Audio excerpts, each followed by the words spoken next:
I need to know who's controlling the monitor computer for Part why of do My we Take have right now, because it keeps searching on Twitter for Sydney Sweeney and then scrolling through all the images. Who's doing that? Memes, is that you? It's not. I'm not going to say who it is, but it's not me. Somebody's just looking up Sydney Sweeney right now. I was looking at what was trending. She was trending. Max, you're just no. You typed in Sydney Sweeney. Wrong. Look.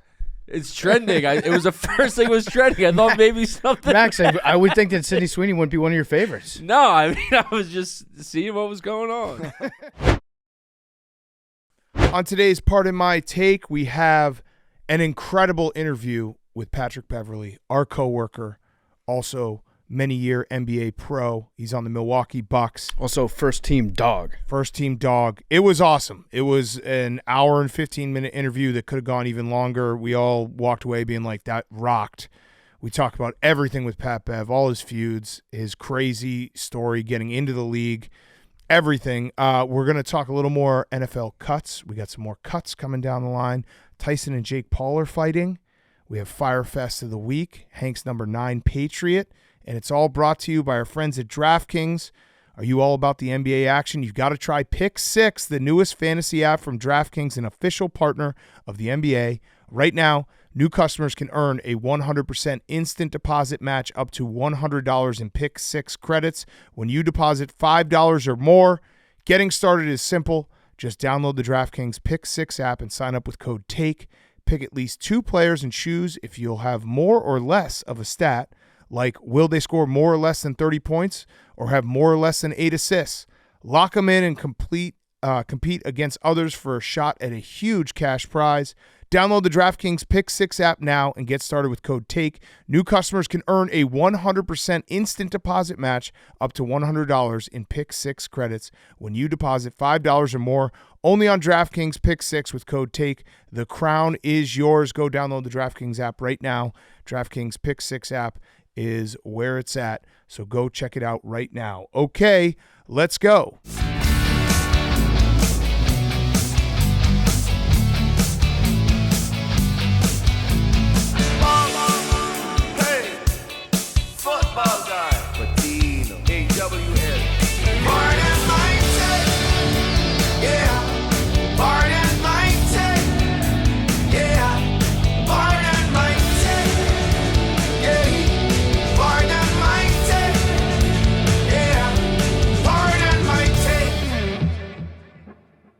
Welcome to Part of My Take, presented by DraftKings. Go download the DraftKings Pick 6 app now and get started with code TAKE. New customers can earn a 100% instant deposit match up to $100 in Pick 6 credits. Today is Friday, March 8th.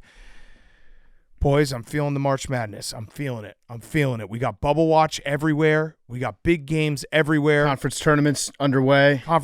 Day basketball is here. Day basketball is nice. Not just like a couple games. We're talking about balls deep in day basketball. Balls deep in day basketball. This is the time, I was thinking about it, these 2 weeks before conference tournament and March Madness is such a weird, we're like in the middle of everything. We're in the middle of NFL free agency happening. We're right before NFL free agency happening. NBA is kind of in a weird lull. Hockey playoffs haven't started. We haven't gotten a conference championship. We're getting through that though right now to one of the best portions of the year, and that is March. And I wish someone had told me that Murray State Racers were the worst team in the country. Oh, did they fuck you? Oh man, they fucked me bad. Hard. But yeah, it's awesome. I mean, there's nothing better than Bubble Watch and all these teams fighting for their lives. We had like Seton Hall, Villanova the other night. That was a great game. Pug versus Max. Pug came out victorious. Pug is our people's champ. A lot of people were saying they didn't know that's what Pug looked like. Yeah, like someone said he looks like if you and Jake had a kid. Yeah, I agree. Pug is just like, he's better off being a figment of one's imagination. We also have senior night. Senior night. Always big. In some cases, multiple senior nights. Yeah. That's what I love about this time of year. It's like if you're thinking that maybe you're going to kind of graduate, you can have senior night, and then you can come back and do a second senior night. Armando Bacot finally had his final senior night.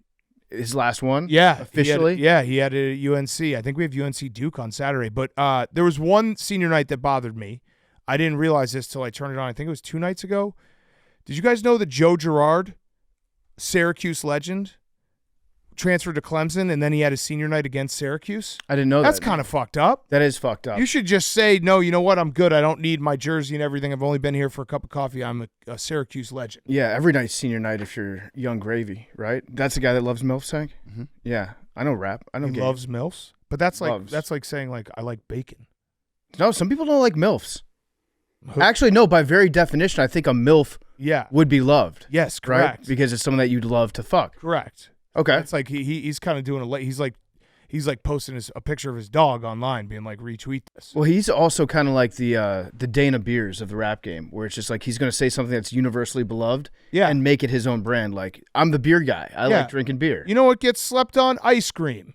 Yeah, you're the ice cream guy. No, not enough people are talking about how good French fries are. Yeah, donuts. You're Yeah. also it's interesting. You're the ice cream guy and the donut guy. I like food. Hank's the golf and vacation guy. That's a pretty good brand. Yeah, he's doubling it up. I got to find a boondoggle. Did you see Tennessee, SEC champions? Yes. My Tennessee Volunteers. We had UConn and Tennessee clinch in the last few days. Yep. I think Purdue as well. There's some arguments going on online, some discourse about Dalton Connect doing the put the ring on my finger celebration. Yeah. Like, save that for the tournament, buddy. I think if you're Dalton Connect and you transferred from, was it North Dakota? Yeah. Well, one of the Dakotas. You transferred from Dakota and you won an SEC championship, which is supposed to be a very difficult conference this year. You should be allowed to stick your ring finger in people's faces. He won a SEC regular season championship. I think Yeah. winning the SEC tournament is the ring. You That's where I think it's the tournament is. It feels like when you get into the tournament conference championship week, like that's the thing. Like if you ask UConn, would they rather win the Big East tournament or the Big East regular season? I think they'd want to win the Big East tournament. Do you Both get a banners, though, right? Yeah, you get They a are, banner but for- Or like, you there's get- you something get- about you get winning a the year tournament. on a banner. Yeah, there's something Yeah. about winning your tournament though that is special. I agree. So hopefully they win that, and then he gets another ring, double ring. Yeah, as I've discussed on this show, I'm heavily leveraged in the Volunteers this year. I think Tennessee and Houston are my two picks. Why is that? Just going with all free work. Volunteers. Oh, that's good. Good Nice, joke. Good joke, Hank. Hank. Yeah. Look at that brain. Is Lib left or right, Hank? Did you sleep well last night? Live is left. Yeah. You slept well last Triple night, Rs. didn't you? Yeah. Oh, wait. Did you take your medicine? Yeah. Hank might be on his medicine right now. Yeah. I take my medicine every day. That's why you're My locked daily in. dosage. Good. No, I haven't seen the tongue out yet. Once the tongue comes out, yeah. Good for you, Hank. Thanks. Okay. I forgot what I was going to. Oh yeah, Dalton Connect. So I want Tennessee to do well. I think that they could do well.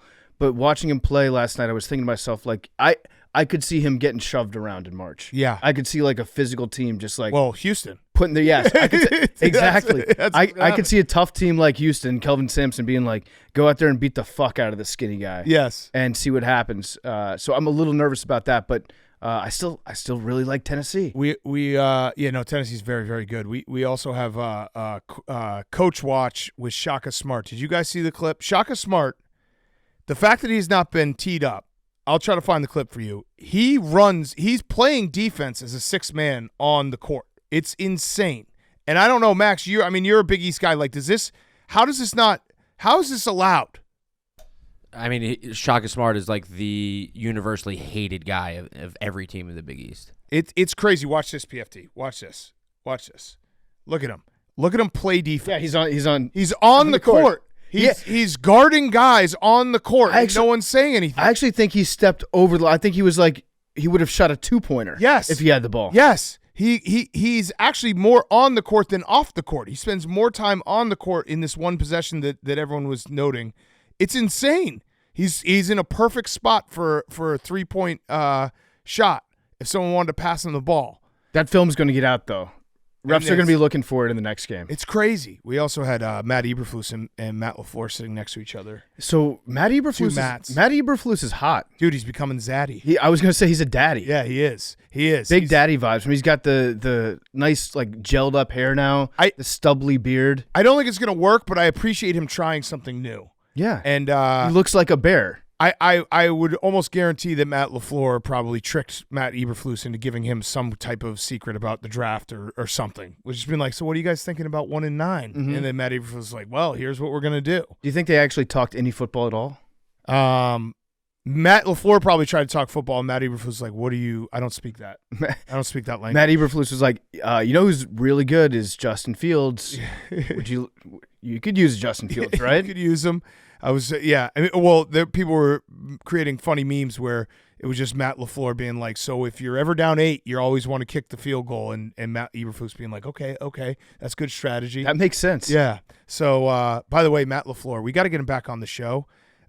He did reach out to me. I think he was happy that Dan Quinn got some field goal anger. Little take him off the hot seat for a minute. Yeah. I've been holding that one for a long time. I was able to overlook Dan Quinn making the Matt LaFleur mistake because honestly, I would suck a dick to get to the NFC Championship game in general. So if he fucks that up in a late game scenario against Tom Brady, I would be okay with that. Yes. At this point. I'm a loser. I don't care about that. We have in football. We do have cut day. The Bills cut their entire team. DeMar?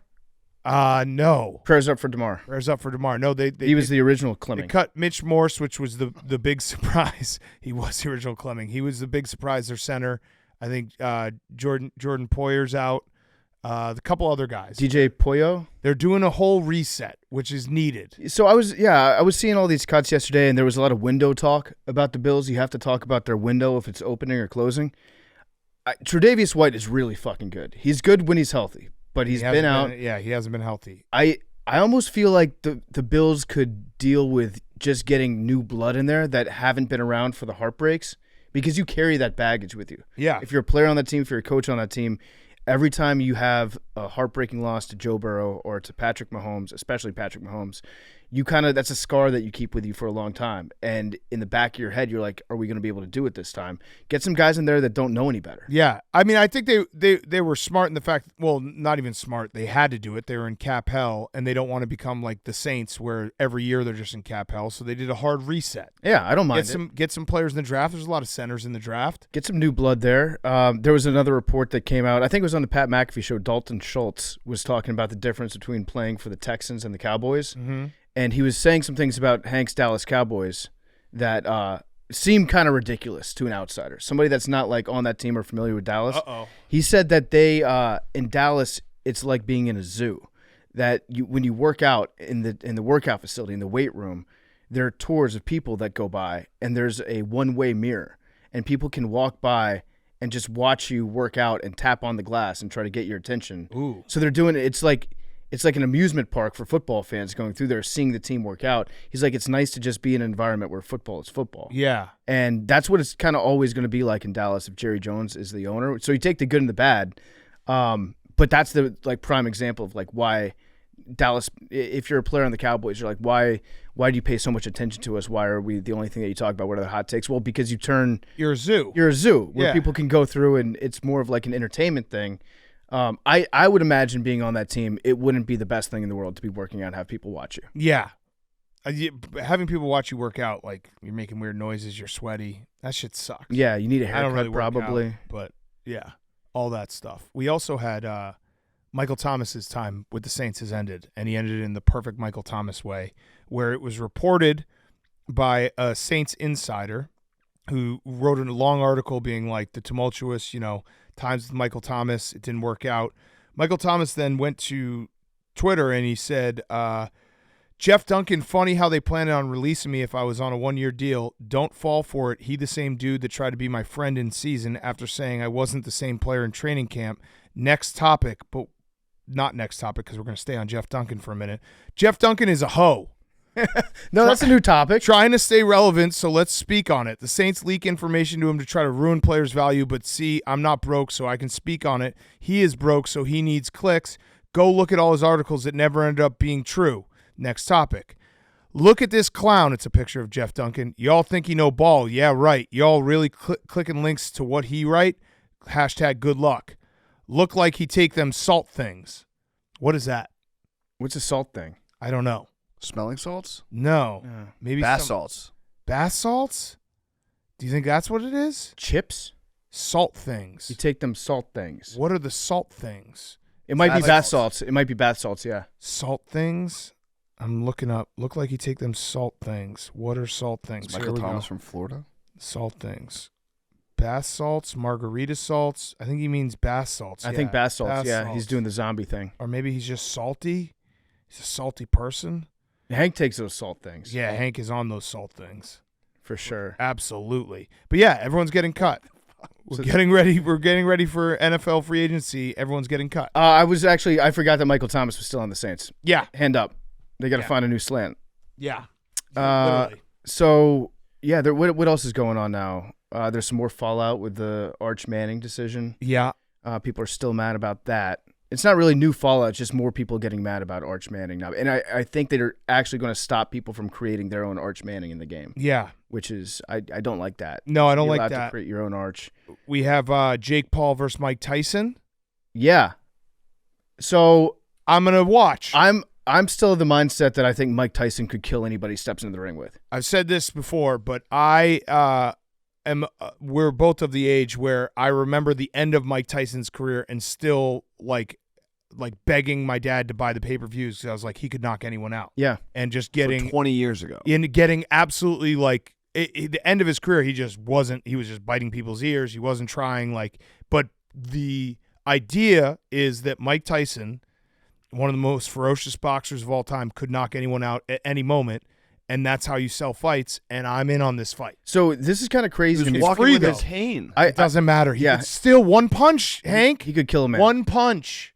Unless they have the no knockout rule, then it's going to suck. Because remember they did that? Oh, they can't have the no knockout rule. They with did Mike that, Tyson. though. If they don't sanction the fight, they make it a no knockout rule. I don't and like they that. just stand around. An exhibition. That would They be. didn't sanction the fight. I would not buy it if it was no knockout. If it was Mike Tyson, no knockout. I think it's free. Okay. Well, if you have a Netflix. Okay, well, that's so. Good point. Again, I think it's free because everyone has Netflix. Or you have your mom's password. Yeah. But yeah, I'm gonna watch because Mike Tyson could knock anyone out. So He this could accidentally knock him out. It's a rare fight where I think most times when Jake Paul fights somebody, in fact, I'd say almost every time, people buy the fight because it's Jake Paul. Let's see what he can do.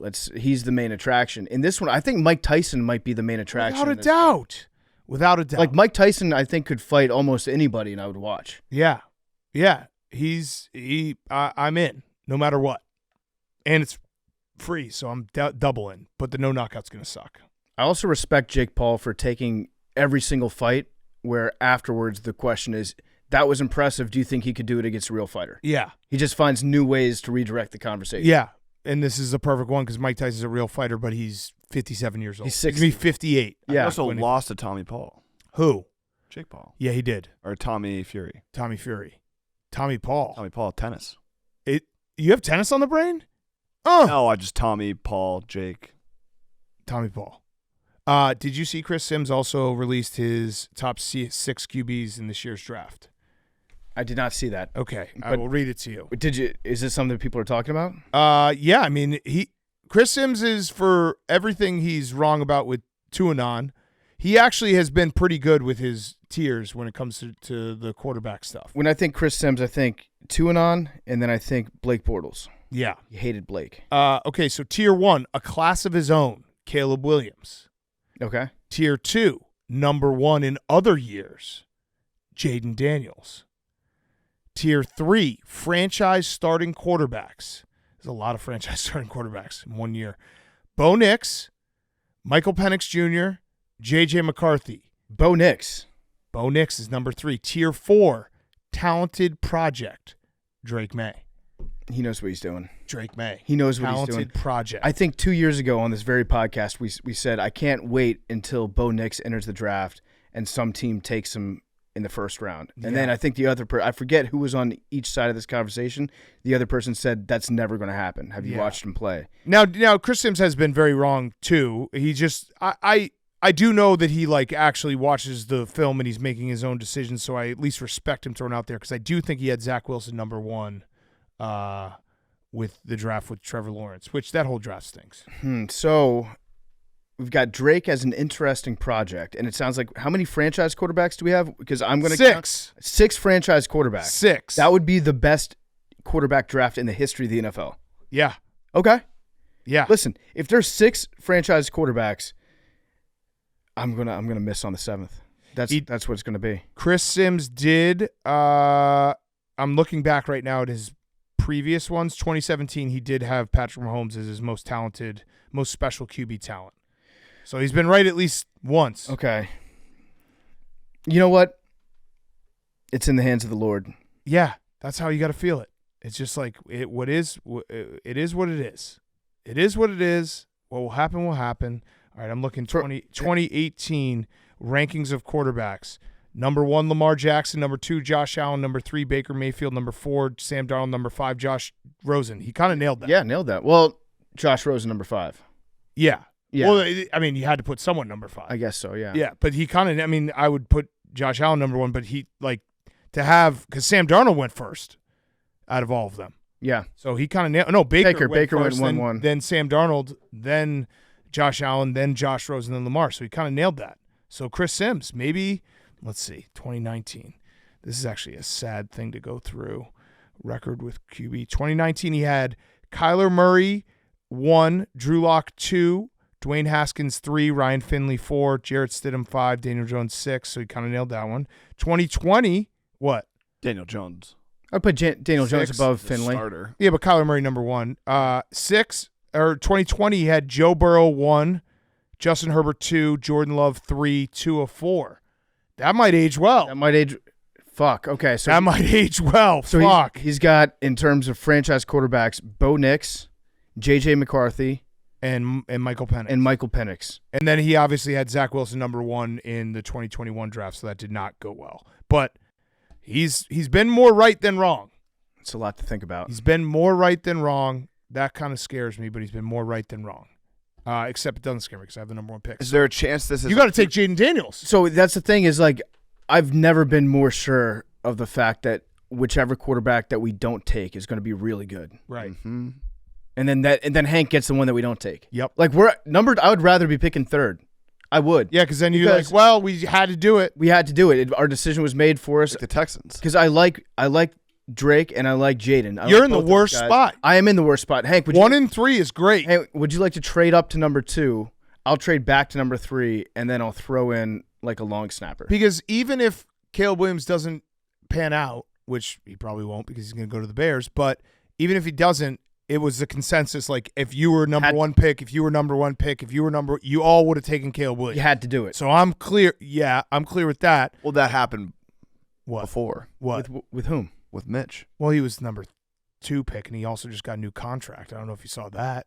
Yeah, No, I know. I'm the just Bills saying. cut like, all that their good players to pick up Mitch. You're not. You're being like, oh, it's consensus.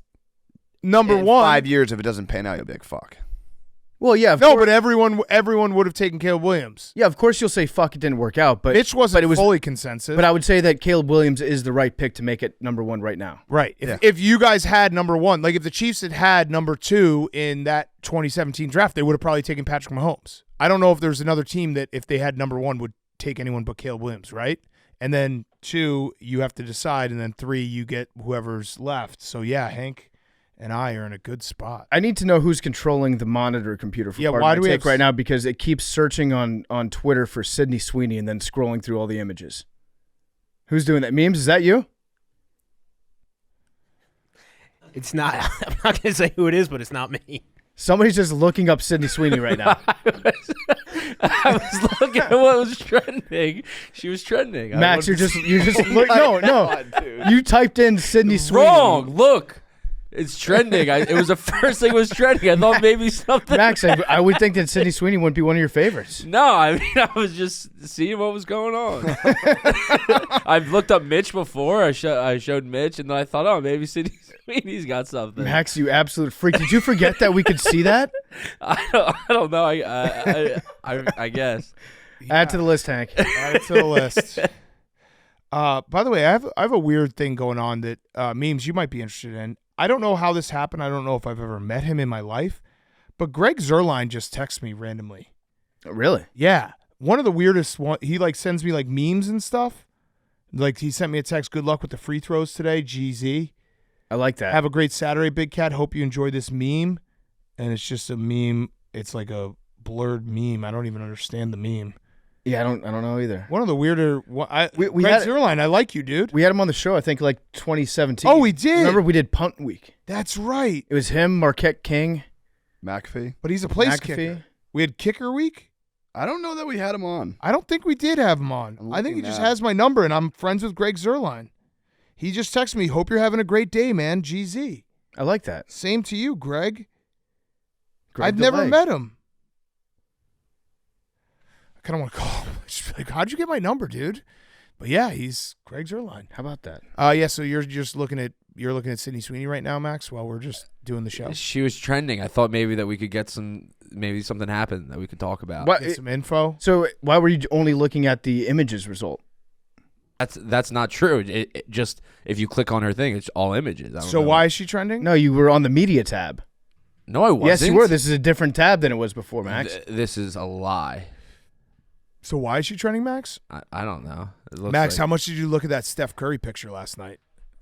not for me. Are boobs back? Boobs, I told you. Sydney think- Sweeney has done it. I think boobs are back, guys. Yeah. That picture all time, for people who didn't see, there's a picture of Steph Curry after he hit a big three, and in the background there's a woman who has large breasts, very attractive, and then a guy sitting front row with his two kids just completely turned around staring at her rack. Mm-hmm. And that guy had probably the worst walk into his house where he was like, that was great. I took the boys to a game, dad of the year. And then his wife, the official NBA account cropped it out. Oh, I love that. Yeah, they cropped it out. She's right behind it. That's, you know what? That's disgusting on the part of the NBA. There it is. That's the picture. To me, that's actually body shaming that woman Yeah. who went to the game simply to celebrate, to cheer on her Look at favorite this team. guy. And the NBA's like, your body is so inappropriate that we won't include it in a picture of the game. Yeah. That's That's so perfect that Yeah. guy just like, he's sitting with his two young sons and just bam. Whoops. How was the game, honey? Oh, it was great. Did Steph Curry hit any big shots? Yeah. Of course. What did you think of his Can you celebration? explain this picture?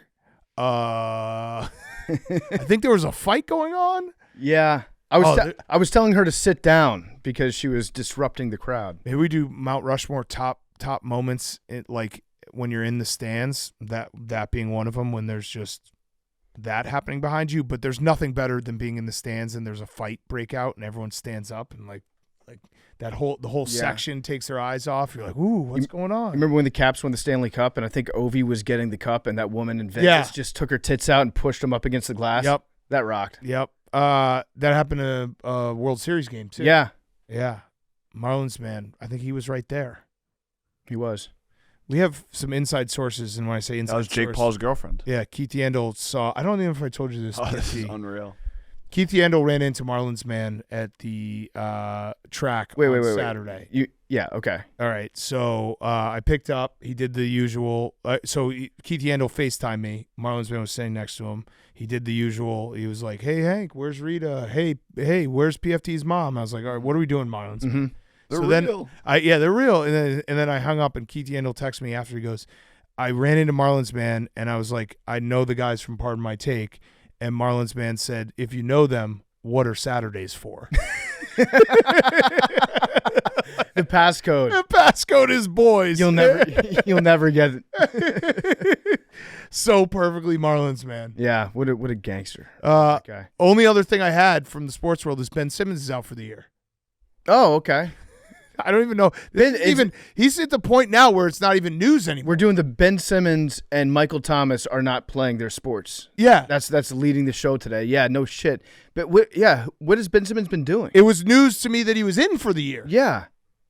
And now he's out. Well, that's too bad. Oh yeah, Karl Anthony Towns. The meniscus. Yeah, the Wolves. That's tough Poor for the Wolves. Very tough for the Wolves. Poor Wolves, out indefinitely. But the Warriors might be back. Yeah. No, they've been playing good ball, other than the drubbing. Yeah. Well, Hank, you. Well, Steph said Now, like that I know the term gets overused a lot, and I coined it, and sometimes we say it tongue in cheek, jokingly. That was the definition of a start of championship DVD loss Against the Cavs. against the Cavs. Late in the season, they got complacent. They blew a huge fourth quarter lead. It doesn't affect them in the standings. They're still number one. They still have a good lead. Like, as long as they play out the rest of the season, good. But that was a wake up. That was a good wake up call game. I would make the argument that it's the very definition of a start of the championship DVD loss for the Warriors to get hit by a bus by the yeah. Celtics. Yeah, game no, before. that's also that's fair. I think that fits Both the can be true. definition Both can a be lot true. more. No, but the Celtics blew a lead. It's like number one team on the road they were up like 17 with 9 minutes left. and they lost. And there's no excuse for it, but ultimately it shouldn't Started the matter. championship Like it's gonna, game. they're still gonna be the ones. So what happened? What's more powerful? If it's Warriors Celtics in the finals, which one? I think it might be Warriors getting no, off. Celtics. The Celtics. If the Celtics, Warriors go on a run here, Yeah. I would love to play the Warriors in the finals. Love to. Oh yeah. because the last time you played them, you killed them. And we're just a way better team. Like we've upgraded since that team. Steph is old. Draymond's old. They don't have Jordan Poole. Jordan Poole killed us in that series. And then he got punched, and then everything changed. Yeah. Yeah, but they got that big man. What's his name? Who Warriors' new big man. The guy that they're playing more. are you talking about? No, wait. Are you talking about their usual big man? No. Are you talking about Kuminga? Yeah, you're Kuminga's talking about Kuminga. Kuminga's playing more. Yeah, the cum bucket. Yeah, I like it. Yeah, no, that's his nickname. Yeah, the cum bucket. Yeah, Kuminga the cum bucket. Okay. Should we get to the Hanks Patriot? Patriot of the day. Before we do that, Coors Light. Brought to you by Coors Light, the most delicious beer in the world, the coldest beer in the world. Coors Light is our favorite beer in the world. From day-to-day annoyances to the big stuff life throws your way, it's easy to get worked up, but there's a better way, a chiller way. Turn that canceled concert into a parking lot dance party. Too cold for an ocean swim. Play volleyball and light a bonfire instead. That's choosing chill. And when you choose chill, reach for a Coors Light. When the mountains turn blue, it's as cold as the Rockies. When you choose to rise above it all, choose chill, choose Coors Light. Get Coors Light delivered straight to your door with Instacart by going to CoorsLight.com/take. Celebrate responsibly. Coors Brewing Company, Golden, Colorado. CoorsLight.com/take. Hank, Yes. the Patriots Dynasty documentary is at the stage now where they're having to release statements on. Did you see this? No. The director had to release a statement because at the end credits of every episode, it's like all rights Kraft LLC or something like that. And everyone's like, well, clearly the Krafts created this as a Bill Belichick takedown piece. And then they had to release a statement being like, no, the Patriots gave us a bunch of footage and we had to create an LLC so that Apple wouldn't own the footage. The Kraft LLC would own the footage. Seems like a lot of talking about the fact that the public opinion is like, this is a crazy, crazy documentary, how they've done it. Yeah, so they're saying, wait a second, it actually isn't the Kraft's documentary. It just is owned by the Kraft. Correct. Okay, all right. Yep. Fair enough. Yep. Simple. I'm glad they said simple that. Confusion. I'm glad they said that because until that statement came out, I was like, same. I think that the Krafts might own this. Right. So we have 2 new episodes coming out. 2 new episodes coming out. Can't say I'm looking forward to them. Although, selfishly, hopefully, I'm in one. What would you be in? Oh, Deflategate? Wait. What would you say the percentages are that you're in Deflategate? I think the shot of us getting taken out. Getting Good. arrested? I think good. Give me the percentage. I mean, It would be so fucking awesome if you were in there. they asked I will say this too. Like I do. Oh, you have inside knowledge. Months and months and months ago, but who knows what made the final cut? Producers hit me and Gaz up, and we're like, Oh, you're in. We're You're in it. looking for footage. Hank, why did you say that? You're in this documentary. Because I don't know what they use or what they don't use. When you're making these, you just get everything you can get, and then Well, if it's Holy if, shit, if it's you and Gaz, they definitely have you guys either marching outside, sitting down in the lobby, or getting taken out. I'm guessing it will just be like a quick shot of us walking out. Hank, Yeah. you're in this thing. I hope. Are you getting paid? No. Does Robert Kraft own you? They were like, Yeah. what do we have to do? Clear the rights. And me and Gaz were like, just use whatever you want. Oh, wait, do you want to be in this now that it's become a takedown of Bill Belichick? Yeah, just Leo meme. Okay. Yeah, the Leo meme's gonna hit hard. Yeah, it'd be. But I don't want to get overexcited. It But, could very well get cut. Yeah, no, That's I what- understand how it works, but I What feel if like it's they just- will use a B-roll shot of us walking out. What if it's That's just like awesome, Tom Brady getting suspended had Patriots fans like, and then it's a picture of your workout picture? That would suck. But for today, you want me to do honorable mention or my player first? You traditionally do your player first. So my Remember, player, if it's not Mike Vrabel, he might beat your ass. well, it is. Oh, okay. In hindsight, I wish I put him higher. remember, you can't cheat on this. I Quick. didn't. No, Cody I Bellinger didn't. has the master No, I list. didn't. I didn't cheat on it. I'm saying in hindsight, if I knew what I knew, I would put him, probably in the 3 spot. Great linebacker for a long time. great pass catcher, legendary touchdowns. Like Great they didn't dude. even show that in really the in the documentary, which is crazy. So what number did you have him? He is number 9. Number 9. Top 10 of Put all me on time. this text. I want to. Well, I was thinking I would just Put me on the text. I was just thinking I would call him. Yeah, call him. No, don't put Hank on the text. We don't want. No, to we're have gonna Mike call. Vrabel's We're gonna call number. Mike Vrabel and get his immediate feedback. Congrats. Say congrats. I mean, that's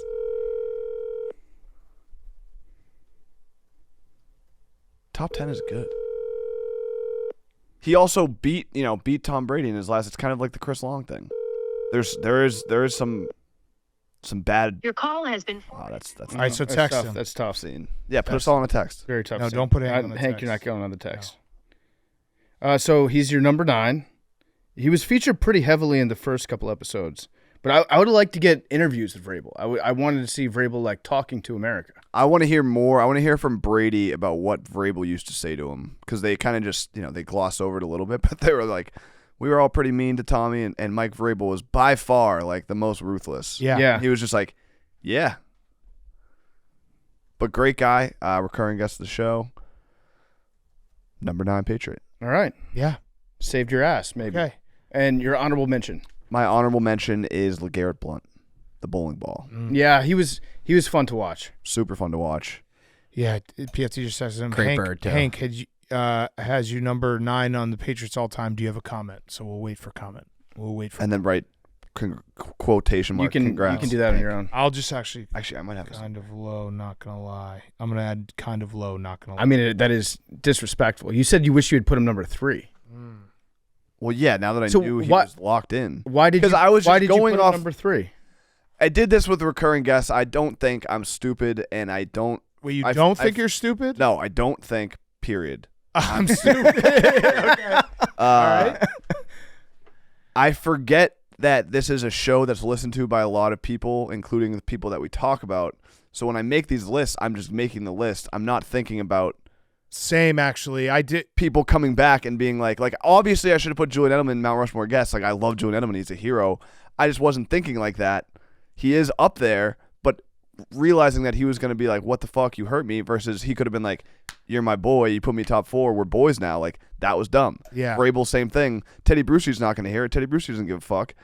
I should have put Vrabel 3 and like we would be boys, but now Yeah. he's going to be like, Hank's a fucking loser. I'm going to give him a noogie the next time I see him. Yeah, He's gonna nugget your And, hair off. it'll Noogie probably shit hurt out a of you. lot. probably give you a concussion with it. So that I need to get better at, pandering and like being, thinking It is. It thinking is. about clout and not about just my honest. Not list. about I truth. think. I think it is the beauty of this show though is that we all kind of do the same thing. Where like we just tape a show and then send it out. And we're like, Psh, no one's gonna hear this. Like, wait, shit. A lot of people heard this. Yeah, the real world exists. Yeah. What were you gonna say, Max? Nah, I was just gonna. Max gonna be like, nah, everyone's gonna be talking about me looking at Sydney Sweeney's tits on the middle of the show. No, I was just Oh. gonna say. I was just gonna bust your balls and say it was stupid. I was gonna say that Oh! said that Julian Edelman should have been in the Mount Rushmore, but you said no. Breaking But that news. just wasn't true. Breaking news. Breaking news. Mike Vrabel has responded, and he said, "Fuck Hank, I'm gonna noogie him What next the time no, I see him." no way. No, he said that's a good spot. Let's go. There you go. All right. He said it took 7 final ballots to get into the Hall of Fame. Okay, so yeah, it's a good spot. Shout out to Braves. Yeah. We didn't even say probably the biggest news of this podcast this week is that we're in contact with Big Dom. Yeah. Max Whoa, is like there's freaking out. bigger news. Yeah, well, I'm saving that for my Fyre Fest. We're in contact with Big Dom. What's the bigger news? He doesn't know. He does know. you were Whatever. here. Just shut up, Max. You're not smart. Okay. Max was so excited. He asked me if I could screenshot the text I got from Big Dom so he could send it to his family. Yes, I did. That actually is exactly what I wanted to do. I wanted to send it to my family. We were Big talking Dom's about gonna like come on the show. we're talking said my about name. the different eulogies that you're going to get when you die. I think Max, if he died, would like to have just a screenshot of that text displayed over his casket. He did say Max's name. The exact text was, "This is Dom with the Eagles. I just wanted to say I appreciate and respect the shit out of you, PFT and Max. I'm a big fan of your show. If you're ever in Philly or need anything, I got you. My paisans." Amazing. With the Italian flag emoji. the best. He's the best. And later that night, my older brother gave birth to his second kid, named him Dom. Your brother gave birth to his second kid. My brother's wife gave birth to his second kid, named him Nice. Dom, Big Dom. Did he name him after Dom? I'm gonna say it. I'm gonna say that Has for, to. the, for, Has for to. his Has entire to. life that he's named after Big Dom, if you're listening to this Yeah. right now, that's Yep. your godson. 100%. That's your godson. Yep. I would go so far as to say that the name Dom might be on the Mount Rushmore of boy names that you don't want to get into a fight with. Yeah. Like, this is my buddy Dominic. He's coming over. Dominic's going to stab you. Yeah. Dominic Delente is a strong name. Oh, too. man, that's a great name. It's a good name. Yeah, double D's like Oh, Sydney. You have to Yeah. use your hands to say that name. Yeah. Dominic Delente. Dom Delente. Dominic Delente. I can't wait for like 20 years from now when we have Dominic Delente like sitting in the intern spot. We're just trolling him. Dom Delente is going to spend 12 years in prison for tax evasion. We're just like, Dominic, question for you. Is it a must win or can't lose? Like, you guys want me to fucking do this? fucking do this for me. All right, let's get to our interview. It is a must listen. I'm going to say right now, Pat Bev is the man. We came in on a Saturday. We had him on for an hour and 15, talked about everything. Very, very, very good interview. So let's get to Pat Bev. Before we get to Pat Bev, I want to talk to you about our friends from Proper 12 with a huge fight night this weekend in St. Patty's just around the corner. Time to grab a bottle or two of Proper No. 12 Irish whiskey. Proper No. 12 is a delicious blend of golden grain and single malt aged 4 years in bourbon barrels for a rich and smooth taste. As Proper 12 founder Conor McGregor would say, anything else just wouldn't be proper. Try the original rich and smooth Proper 12 Irish whiskey or new crisp and fresh Irish apple, smooth to the core. A proper fight night starts with a proper Irish whiskey. The fight night, pour the roar with Proper No. 12. Pour the roar. Order your bottle of Proper No. 12 Irish whiskey with Drizzly. We love Proper No. 12. We have been drinking it all football season. It is now time for some March Madness, St. Patty's, big fight night this weekend, Saturday night. Proper 12 Irish whiskey is the best whiskey out there. So pour the roar. Order your bottle of Proper No. 12 Irish whiskey with Drizzly today. We also are brought to you by our friends at Game Time. Game Time is the exclusive ticketing partner of Barstool Sports. You shouldn't have to worry when you're buying tickets to your next big event. Game Time is a fast and easy way to buy tickets for all sports, music, comedy, and theater events near you. You can get last-minute tickets, flash deals, zone deals. Easy to find and buy tickets for every kind of event in your area. I've used Game Time for everything. Baseball, football, comedy. I've gone to music. I've gone to hockey. I'm going to go to some basketball. It's all with Game Time. And Game Time, make sure you get great seats for less. So go check out Game Time right now. Game Time has deals on tickets right up to the start of the event. Even an hour after it starts, it's the place to find last-minute seats. Find exclusive flash deals and sponsored deals on tickets for football, basketball, baseball, concerts, comedy, theater, and more. With zone deals, you pick the section and Game Time picks the seats for an average of 18% savings. And the Game Time guarantee means you'll always get the best price. If you find tickets in the same section and row for less, Game Time will credit you 110% of the difference. Take the guesswork out of buying tickets with Game Time. Download the Game Time app, create an account, use code PMT for $20 off your first purchase. Terms apply. Again, create an account, redeem code PMT for $20 off. Download Game Time today. Last-minute tickets, lowest price, guaranteed with Game Time. Okay, here he is, Pat Bev. Okay, we now welcome on a very special guest. Man, thank you. Long time overdue. It is Pat Bev, Patrick Beverley. How many years in the NBA now? 11? 12. 12. Yeah. 12 years in the NBA. Oh. Go check out his podcast on Barstool Sports, Pat Bev Pod with Ron. Roan. Yeah, you stole Roan from us. That's we should not just true. get that out of the way Okay, right cool. away. There we go. Let's go ahead and get Stole to it. Roan from us. So I was told that by a very, very, very, very, very intelligent woman. Her name was Erica. Mm-hmm. She goes, when we picked you all, we knew something good was there. So I'm guessing you're a part of that group also who did the picking. I did say Roan would be perfect for it, Yeah. but I didn't know that was also signing my death sentence That to is- never see Roan again. It's fine. Roan is incredible. No, he's incredible. He's a perfect co-host. He's incredible. He's one of the best. Yeah, he is. Elite. He's one of our most talented people. Elite. And he can. The thing about Roan is you could put him in any situation. Yeah. and he will be good. Yes. He was just with the housewives of Salt Lake City and Milwaukee. Okay. Back room chilling, eating shrimp hors d'oeuvres. That's Ron and I actually have talked about doing a Bravo podcast. Yeah, he's locked He and I in. both like the Housewives. All right, so you're here. Shout out to Rome. Like I said, long time overdue. We got a lot to talk about. I don't even know where we want to start. Well, actually, you know what? I know where we want to start. Who's the number one beef right now for Pat Bev? Beef? Yeah. Your coaches aren't shaking your hands. Your former coaches aren't shaking your hands after games. Steve Clifford from the Charlotte Hornets did. Okay. And, Finch didn't. Billy Donovan told me he loved me. Okay. And he did. Okay, so we're back on the right track. But what happened with the other two? I don't know. That was weird. Kinda Nick weird. Nurse and Finch didn't. Finchy. They didn't shake your hands. No. Did you go up to them? Did you try to initiate a handshake? I did. I took Finchy, but when I walked down there, the nurse, he was already gone. Yeah. And I've been on the side where I watch, because, I want to be a future coach. So I like to watch the mannerism of coaches and what they do before games and how do they greet the other coaches after games. And I like to try to, okay, cool, I'll use that. I'm not going to do that. And, Finchy is one of those guys who, stay and this person and, this to this coach. Yeah, a little wave. Yeah, cool. And then I'm instantly, because I wanted to say what's up to him, because I ain't talked to him since trade. So it wasn't like we just beat y'all, fuck you, like whatever. I played off of that game anyway. So it wasn't I was trying to exploit anything. But I look over like, damn, what the fuck? The fuck he go? Like just Ducking disappeared you. on me. Like, but hey.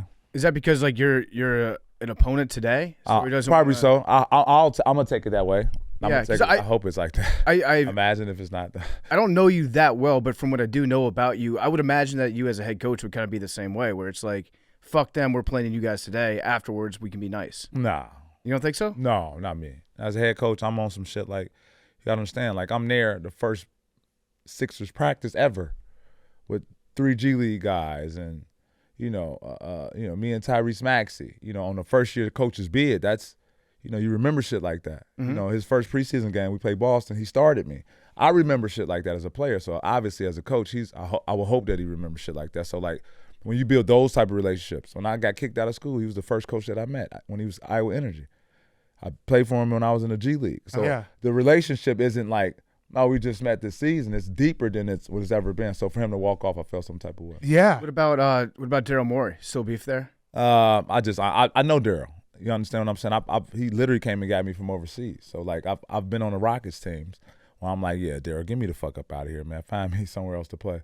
You know what I'm saying? Like so it's business. I understand how it is. You get a 35-year-old, you pay him the minimum, right?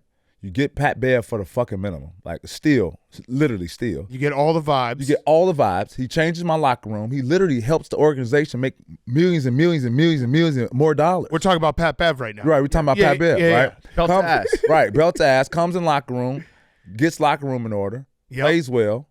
Then you trade him. You get a younger campaign, and you get a 14-year-old, a second-round pick. Yeah. 1,000. Calling it a 14-year-old sperm. I was like, wait, did they actually get a 14-year-old? No. Well, he's 14 right now. Yeah. 15 years old. Whoever it is, he's 14. Whoever it is, he's literally 15 years old. He just hit right puberty. He's Right, probably you know what I'm he's saying? probably listening to this podcast right now. He doesn't even know. Like congratulations, you got traded to the Sixers. Right. You don't even know, right? Yeah. Exactly. So so you get that from a guy you paid minimum and 35. You got to think that's a hell of a business move. Yeah. You know what I'm saying? So Yeah. I understand it. I think Roan took it harder than you took it. Everyone in Philly. Roan's like it's on Ron was site. devastated. I know. Devastated. We were there in the moment it happened, and he couldn't. It's a Super Bowl tradition now because last year you got traded to I think the Jazz for a minute. Yeah. He was like hot minute. He was like, oh shit, I got to go to Utah. Hot minute. So I get traded to Jazz. Sick story. I don't think I ever told this. I get traded to the Jazz, and I don't know. Like they just literally traded everybody. Donovan Mitchell's gone, and Rudy Gobert's gone. And I'm like, okay, are you guys trying to be competitive? But I really don't know anyone because I literally just got traded there. And I'm like, I don't know what's going on. I show up every day, 5:30. 6 days in a row. I show up every fucking day, 5:30. I'm the first motherfucker there. By the time I'm done, the GMs are just walking in. Are we trying to win? Just let me know. Mm-hmm. Let me know if we trying to win. I got motherfuckers out their bed 6 o'clock in the morning.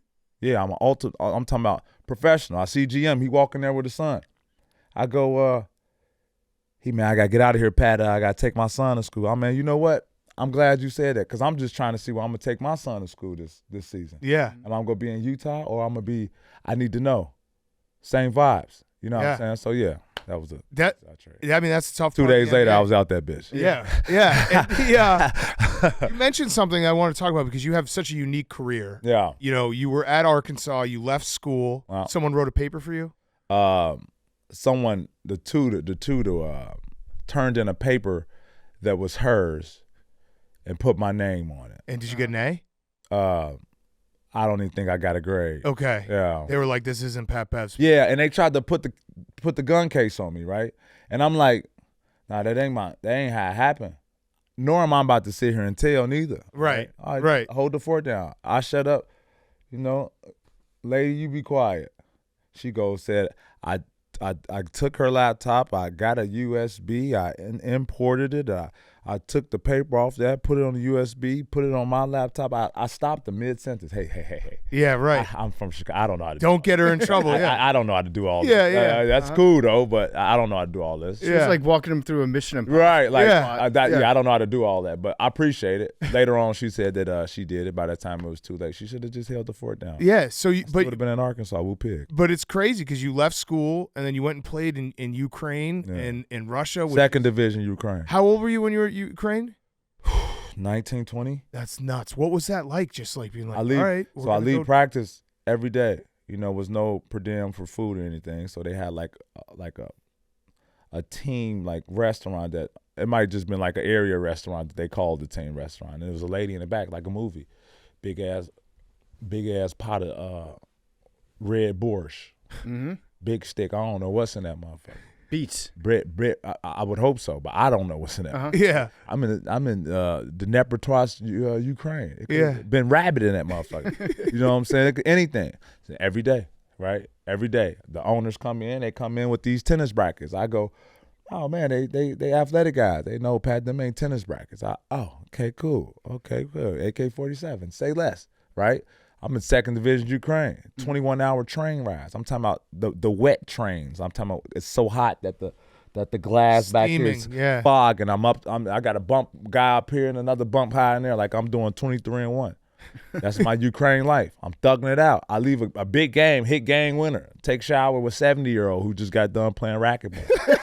You know what I'm saying? That was Ukraine. That's wild. So, Yeah. and I assume the answer is no, but was there ever a moment where you were like, fuck, this is not going to work Never. out? Yeah. That doesn't seem like a Pat Bev No. thing. So when you're playing in Ukraine and Russia, and then you get the call from Daryl Morey being like, hey, we're going to bring you, to the Rockets. Like, what was going through your head? So there? I go Ukraine. Then I go Greece. I play on one of the best teams in Greece. Don't play at all. Don't play at all. Championship game, I'm the youngest American to ever start in the EuroLeague championship. Championship game, he starts me. Right? Sick story. Coach spoke very little English. Mind you, at the same time, Giannis and Thanasis, they're younger, but they're on like the smaller team. So they actually looking up like, man, who is this black guy that's on Greece? Yeah. Layup line is my fucking game. I don't play at all. So the layup line is my game. I'm doing all crazy dunks whenever. Coach grabbed me, hey, lock in layups. I go off, lose my shit. First time I ever lost my shit on a coach. Fucking touching me, man. What the fuck? I'm in here and wait for my fucking family, man. This. I'm not fucking playing. He grabbed me. Mind you, I got a team full of greats. I got Josh Childress, Lennox Clays. I got Von Wafer, Papa Lucas, European greats. He grabbed me. One day you gonna be better than everybody. English gets great like this, right?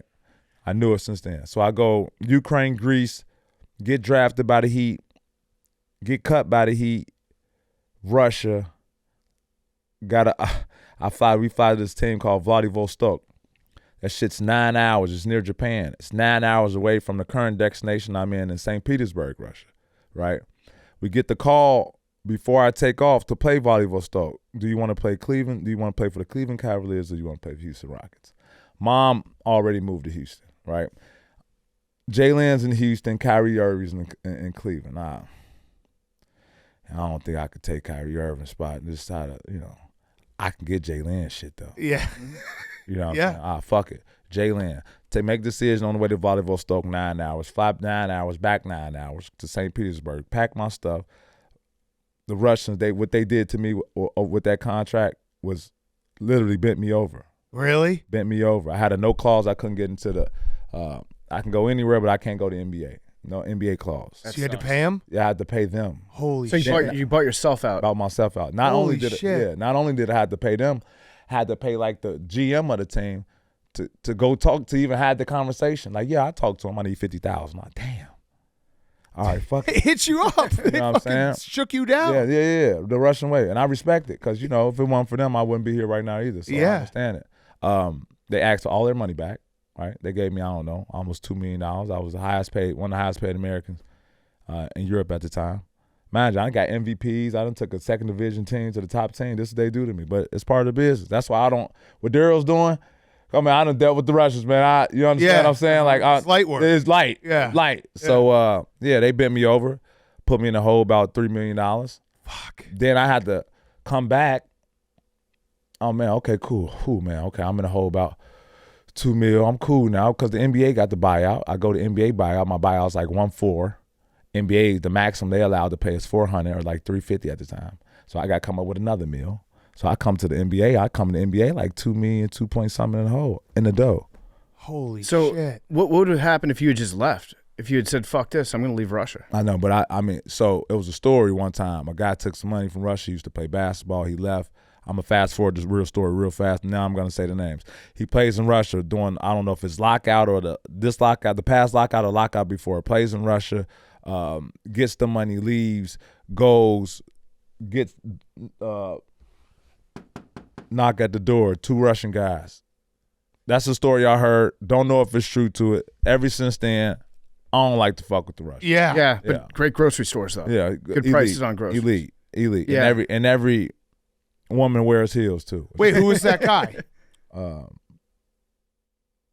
Maurice Evans, Okay. Damn. bald-headed, used to play for Atlanta Hawks. So I was reading some of your career achievements here. It said that you were a 2-time Russian League all-symbolic first team. Yeah. What does that mean? What's I don't know. I'm thinking it's just all first team. I hope it's all first team. All symbolic. first team. But that's so. Maybe it's the guys that's not Russian. The other guys. Yeah. But the whole story is incredible. I would imagine it has a lot to do with why you are so loved in the NBA and your teammates everywhere you go, because you probably just don't take anything for granted because you've been through it all. Oh. And Seen you didn't get Jalen. the easy. Seen Jalen. Went to Houston. Seen Jalen. Before I play a game, they sent me down to the G League. Hey, Nick Nurse, long time no see. Right? Get called back up. I literally pick up Jalen. When he walked on the practice court, I picked him up for defense every single day. That had to suck for him. Every single day. I Full court. He's coming out of the locker room and you're just in your stance. Right? And because you gotta think, this is my life. I'm in a hole. Yeah. Yeah. You understand what I'm saying? It ain't even like about basketball, man. I gotta get the fuck out this hole. Mind you, I signed a deal with Daryl Morey, gives me a 3-year, $1.2 million deal. A 3-year, $1.2 million deal. That's the total. That's the total. Yeah. Not each year. Yeah. And each year is non-guaranteed, which means, oh man, at this time I'm young, I tear meniscus. Oh, not guaranteed. Whoop, whoop, whoop. I'm in the hole, $3 million. So when Daryl trades me, it's come on, man. Yeah. There's history there. I already know what the fuck going on. Yeah. Motherfucker signed me to a 3-year, 1.2. Right.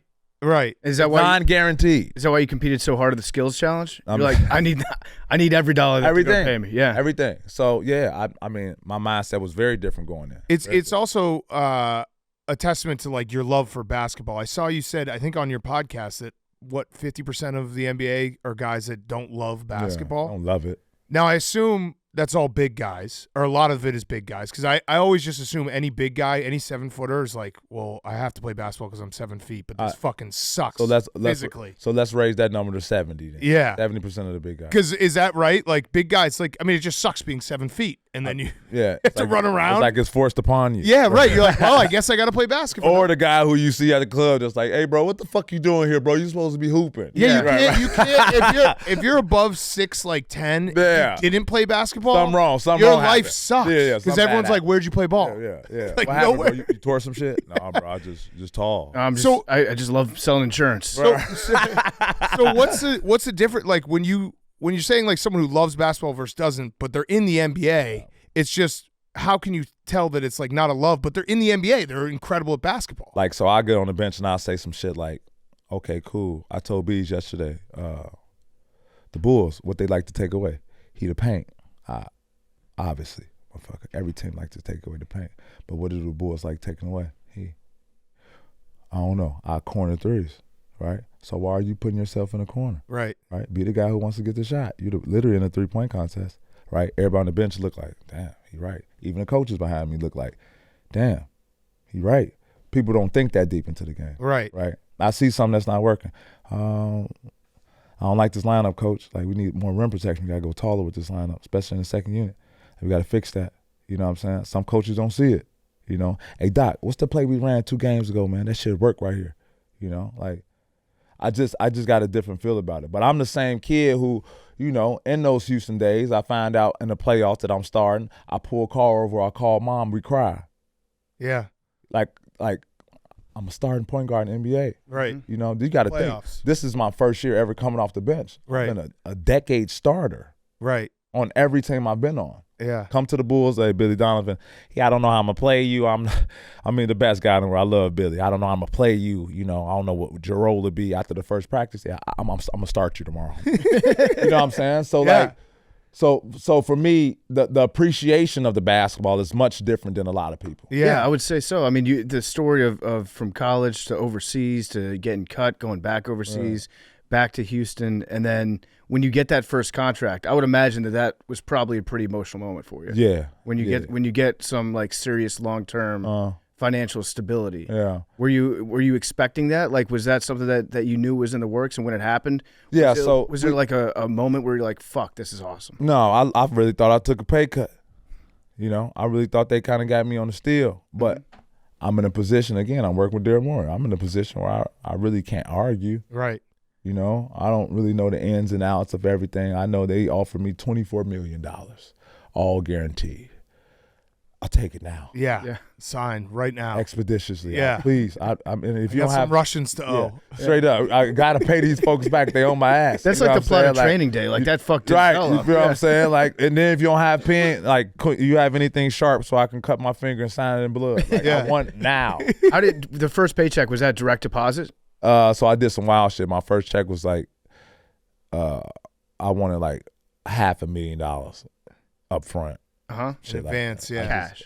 In July. It was my birthday, July 12th. So yeah, July 1st hit, that motherfucker hit that. I damn. Called my mom. Hey, you see that shit? Count just did a push-up, right? Like, yeah, hell yeah. So I got that. I was able to take care of my mom, get a nice crib. But you know, in NBA, you know, if you're not financially, literally, like, you know, have your mindset right. And I went through that shit. Yeah. A lot of guys, all sports. First paycheck, what? $6 million a year? Oh, it's hard. Hard. So yeah, I had fun, but my big one, I signed the 40 ball, then turned around, signed the $13 million, and yeah, I did. I've been doing well. Have you had coaches that are like, hey, Pat, just chill out when you're trying to tell them like what you were just saying, like, hey, our second team is too short, or you know, we got to do this different. Are there any coaches? Me and Doc in the beginning. Relax. Me and Doc in the beginning. Really? Right. But then over the time, he's seen like my commitment to the game, my love for the game, me wanting to always be a student of the game, always asking questions. Now he gets me now. Yeah. Now it's like, oh yeah. An extra coach on the floor is so like let Pat do his thing. You have to like build a certain level of trust with you, where it's like if he's saying this stuff, he's probably right. So let him say it. Right. So and like Doc could say shit like, could you just shut the fuck up? I say some shit like, how long you been waiting to get that off your chest? Right. You know what I'm saying? But now he literally, Pat, take the room. Right. You know what I'm saying? So like it's just, you know, he at first when you're around me, my approach and the way I talk, it seems like, who's this fucking asshole? Yeah. Then once you see it consistently, you see it every day, and it's like, damn, like that's really impressive now. How because you've been on so many teams and you've been traded a bunch and around everywhere. On so many teams, my goodness. You have been on a lot of teams, but what I'm going to say is a compliment, like to be a teammate that everyone loves almost instantly. How do you do that? Like, because you walk into a locker room, it's a bunch of guys that have been together for a while, and you're the new guy. No. But it seems like everywhere. I mean, I saw it last year with the Bulls. It's like instant. Pat Bev is the culture. Yeah. So what you see on TV, right? And this is prior me having podcasts, right? So you have to take what you see on TV and form your opinion about Pat Bev, right? Because I have no other outlets while I'm giving people. I'm on Instagram, but I'm I'm not on Instagram. Like, I'm not doing my everyday. I'm posting some little cool shit, maybe a flight, a jet, whatever bullshit, people post.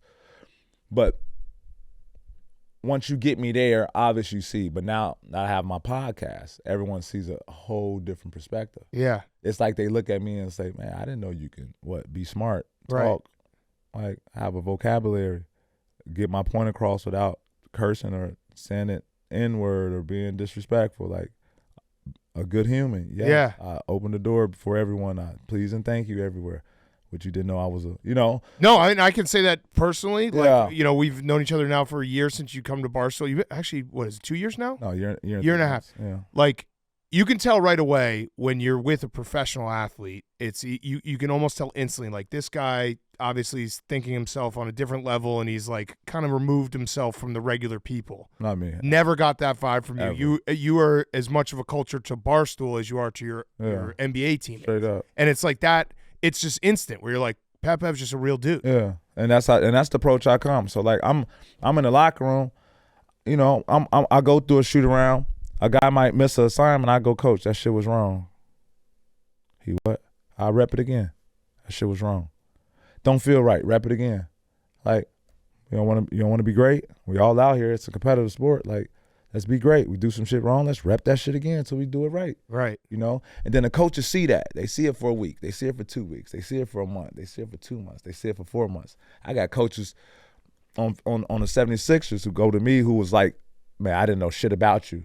But, man, literally the best I've ever seen in my life. Like, you do this every day. Every day. I don't drag into practice. I take care of my body. I got my training staff. It's me on the court and Tyrese Maxey. Right.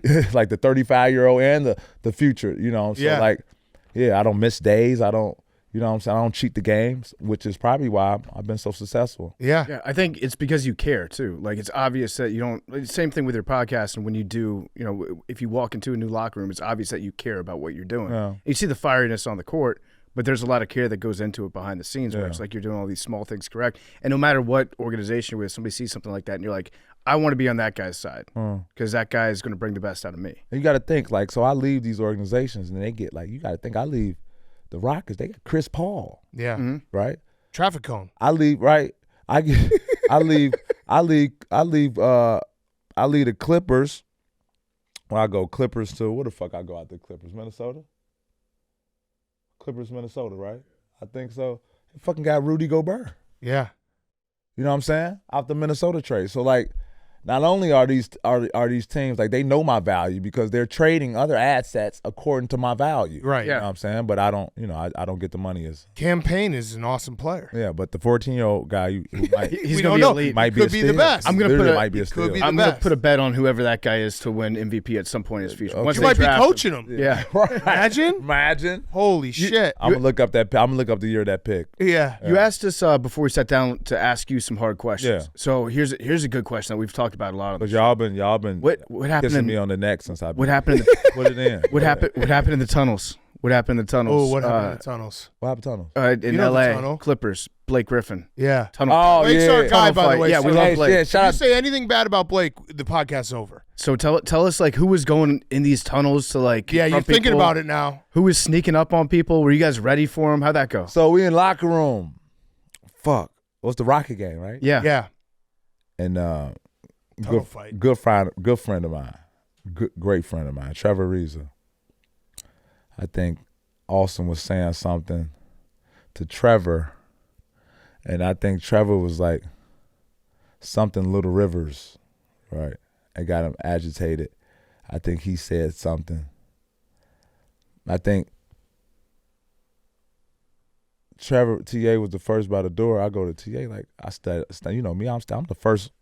No, and these are all my guys I used to play with literally Right. 6 months ago. Right. So I go, no, man, come on, man. We ain't about to do this right here. But it was just arguing. Blake came and DeAndre came, but I was the first there, though. Yeah. Mm-hmm. And my locker was across. So Blake was the one who basically. He was the second one there. Yeah, but everyone saw Blake and they're like, oh, we don't want any smoke. Yeah. That's how we're going to say Yeah. it. I'll say less. Yeah, okay. All right. That's perfect. What about. But no fight, no none of that. But it's just, it's good to hear, Yeah. Yeah, it sounded like there was like a Game of Thrones battle that took place, Hell like, no, underneath that the shit arena. didn't even get. And then it got to a point where security's hopped in front, right? one security is pulling the door, the other guy's security on the back of it like this. Like, come on, y'all know how to do all of this. Okay, so another tough question. Where is the beef with Chris Paul right now? When no- you see him, is there any – do you guys even talk? No, Yeah, nothing. no, Nothing said. no. So it's just you stay over there, I stay over here? Yeah, when we see each other, it's on from Yeah. my side. That's Yeah. how I think. Yeah. But I think like that about everybody, but him for sure. Did he have anyone reach out to you after you went on like what was it you went on First Take or no, what was it Get Up and you were calling him a traffic cone? Yeah, I just You went on a tour Yeah. that week and just fucking ripped everyone. It was awesome. Yeah, but it wasn't. We were talking about basketball. Yeah. We were talking about basketball, and I was just like, I don't know, the guy who beat him for the Bulls. What's the new guy that got the shooter? Beat him, BITM. Oh yeah. Cone. Yeah. But you got to think, I'm also the same guy. Cone. Right. I'm also the same guy. When coach writes up on the board, right, writes up on the board, he's a cone, coach. Put cone right next to his name. So now when guys see it, instead of trying to, because all NBA guys don't love it. So if they don't love it, then their mind isn't as sharp and isn't as smart as Yeah, they're everyone. mad. They're playing mad. Okay, so now you see a guy who you put a red mark to who can't shoot free throws. When he gets the ball down low, you foul him. Yeah. Okay, cool. I seen red. Red means can't shoot free throws. All right, coach, fuck that red. You see green. Green means he can shoot. I mean, okay, cool. Motherfucker can shoot. You put cone. Oh, he can't guard. So now when I see him, everybody attack him. Yeah. So it's like a game plan. Yeah. So that's all I was saying. That was the cone thing. That was the game plan. You know Okay, what I'm saying? so if you're in an opposing locker room, what's next to Pat Bev's name? I don't Is know. it let him shoot? Let him shoot. Let him shoot. Let him shoot. Yeah. Yeah. Go ahead, he'll miss him. Yeah, let him shoot. Maybe put the center on him, right? But I know that. Yeah, play center drop coverage, no drop problem. cover, yeah, cool. Send him to his left hand. But yeah, let him shoot. You can't shoot. But not a cone. But Fuck, yeah, a cone. Definitely not a cone. No. Yeah. That's a traffic stop. Yeah. But they probably hit me with the let him shoot, but close out in corners. Okay. Shit like that. Yeah. Because they like to keep the exact stats. Yeah. What about the beef with Russ? Where's that at? Do you trick us? Pat Bev trick y'all? Are we tricked? I mean, I've done it. I got 3 awards. Yeah. And what'd you call him? You said he's the magician. Yeah. Right? That was funny that time. Yeah. So man, you know what? Russ, after being on the same team with Russ, I'm talking about Russ breaks hand yesterday. Sick story. Russ breaks hand yesterday. I text Russ, 1:21 in the morning. Hi, Dan, what's up? You running away from me? You ducking me? You gonna break your hand? We know we play y'all next. You know we play y'all next. Yeah. What's up? Seems like he's ducking you. Come on, man. Get your fucking hand fixed. That's wrong. Don't break your hand. Right. You know what I'm saying? Like, you know what the fuck, like, he respond back like, man, fuck you, man. Hell no. Thanks, gang. So it's always love. Yeah. Shout out to Russ. Yeah. All right, what about LeBron as a teammate? Great. Yeah? He was great. Is there any truth to it's a little difficult to be LeBron's teammate, not on the court, because obviously he's, one of the best basketball players of all time. He's probably the second best basketball player of all time. But is there anything to be said for when you're on LeBron's team, if you lose, it's all his teammates. If you win, it's LeBron.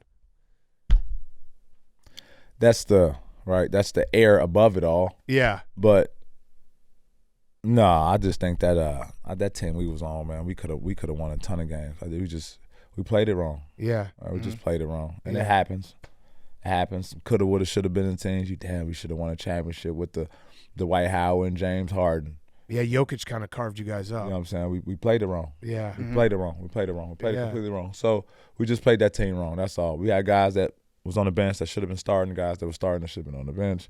It just wasn't right. But, as a coach, you live and you learn, and as players, you live and you learn too. But Yeah. no, he was phenomenal. Yeah. But you got to think, I know LeBron since I'm with Miami Heat. Right. Like I get a call from Bron Guy, like, man, listen, man, I think you should hit Bron up, man. He'd be a great mentor. I'm like, okay, send me his number. Yeah, right. Like I'll just hit Bron What up. you mean? So now remember, I'm taking my trainer at the time. I don't know, I'm 21, 22. I'm taking my trainer at the time to the airport. On the way back, I call Bron. I'm like, hey man, this Pat Bev, man. I'm reaching out. Shout out to Ramos. His one is shout out to the Four Horsemen. One of his guys, Ramos, older guy, who kind of put it all together. Gave me his number. Brian, man, I got your number from Ramos. Whatever you have for me, bro, I want to be a better person, a better man, a better athlete, like everything. Like, I want to go on your wing. I want you to show me the way, bro. Every single day of every minute of the day, I was with LeBron James. He showed me the blueprint. That's sick. What? All right, so he showed me how to do everything the right way. We went out together. He showed me how to, okay, cool, be different. That was his whole thing with me. Be different. Guys sit on the back of the bus. You don't have to sit on the back of the bus, right? Be different. Young guys, they want to laugh and goof around. Be serious. Be serious about your craft. Yeah. All that foundation he gave me with the Miami Heat is probably why I'm sustainable now. That's awesome. So you're on Pardon My Take. Grade this take that PFT and I have. Okay. LeBron's actually not that special because we kind of called it. Like, we said that he was going to be incredible. He just kind of lived up to his expectations. Damn, that's a go. Yeah, I mean, really, every time LeBron scores a point, it's like that's a check mark in the column of the media. Yeah, he was the chosen one. He was on his high school games were on ESPN. He was on cover of Sports Illustrated. Like, he didn't do anything that we didn't. We predicted it, so we were right. Man, the homies just say he's been playing high level basketball at this level since he was a sophomore in high school. It's nuts. It is nuts. It is crazy. The longevity is and insane. People still don't like. You're gonna appreciate him when he's gone. Yeah. Like, no, I mean, I've never. Yeah, I mean, watching him play basketball is insane. He's windmill and dunking opposite hand. He's 40 years old. Yeah, it's crazy. He's 39 because we're the same age as him. So don't do that. I Hank tries to do that to us. He calls us 40. We're not 40 yet. Oh, he calls you and him 40. Hank calls us 40. We know that. Us and you and LeBron. I think LeBron is a month older than us, so got it. we're basically contemporaries. Yeah. But always, anytime he accomplishes something, I'm like, I still got time left because he's only a month older than I am. Yeah. So it's like I'll make up for that. Kick it into gear. He's great. Like, and that's it. Yeah. Okay. So but we did say he was going to be great. So yeah, we did. Kind of credit to us too. Yeah, true. So if he's the unquestioned leader of that team, but you're not afraid to have your voice be heard. Yeah. You're not afraid to point things out.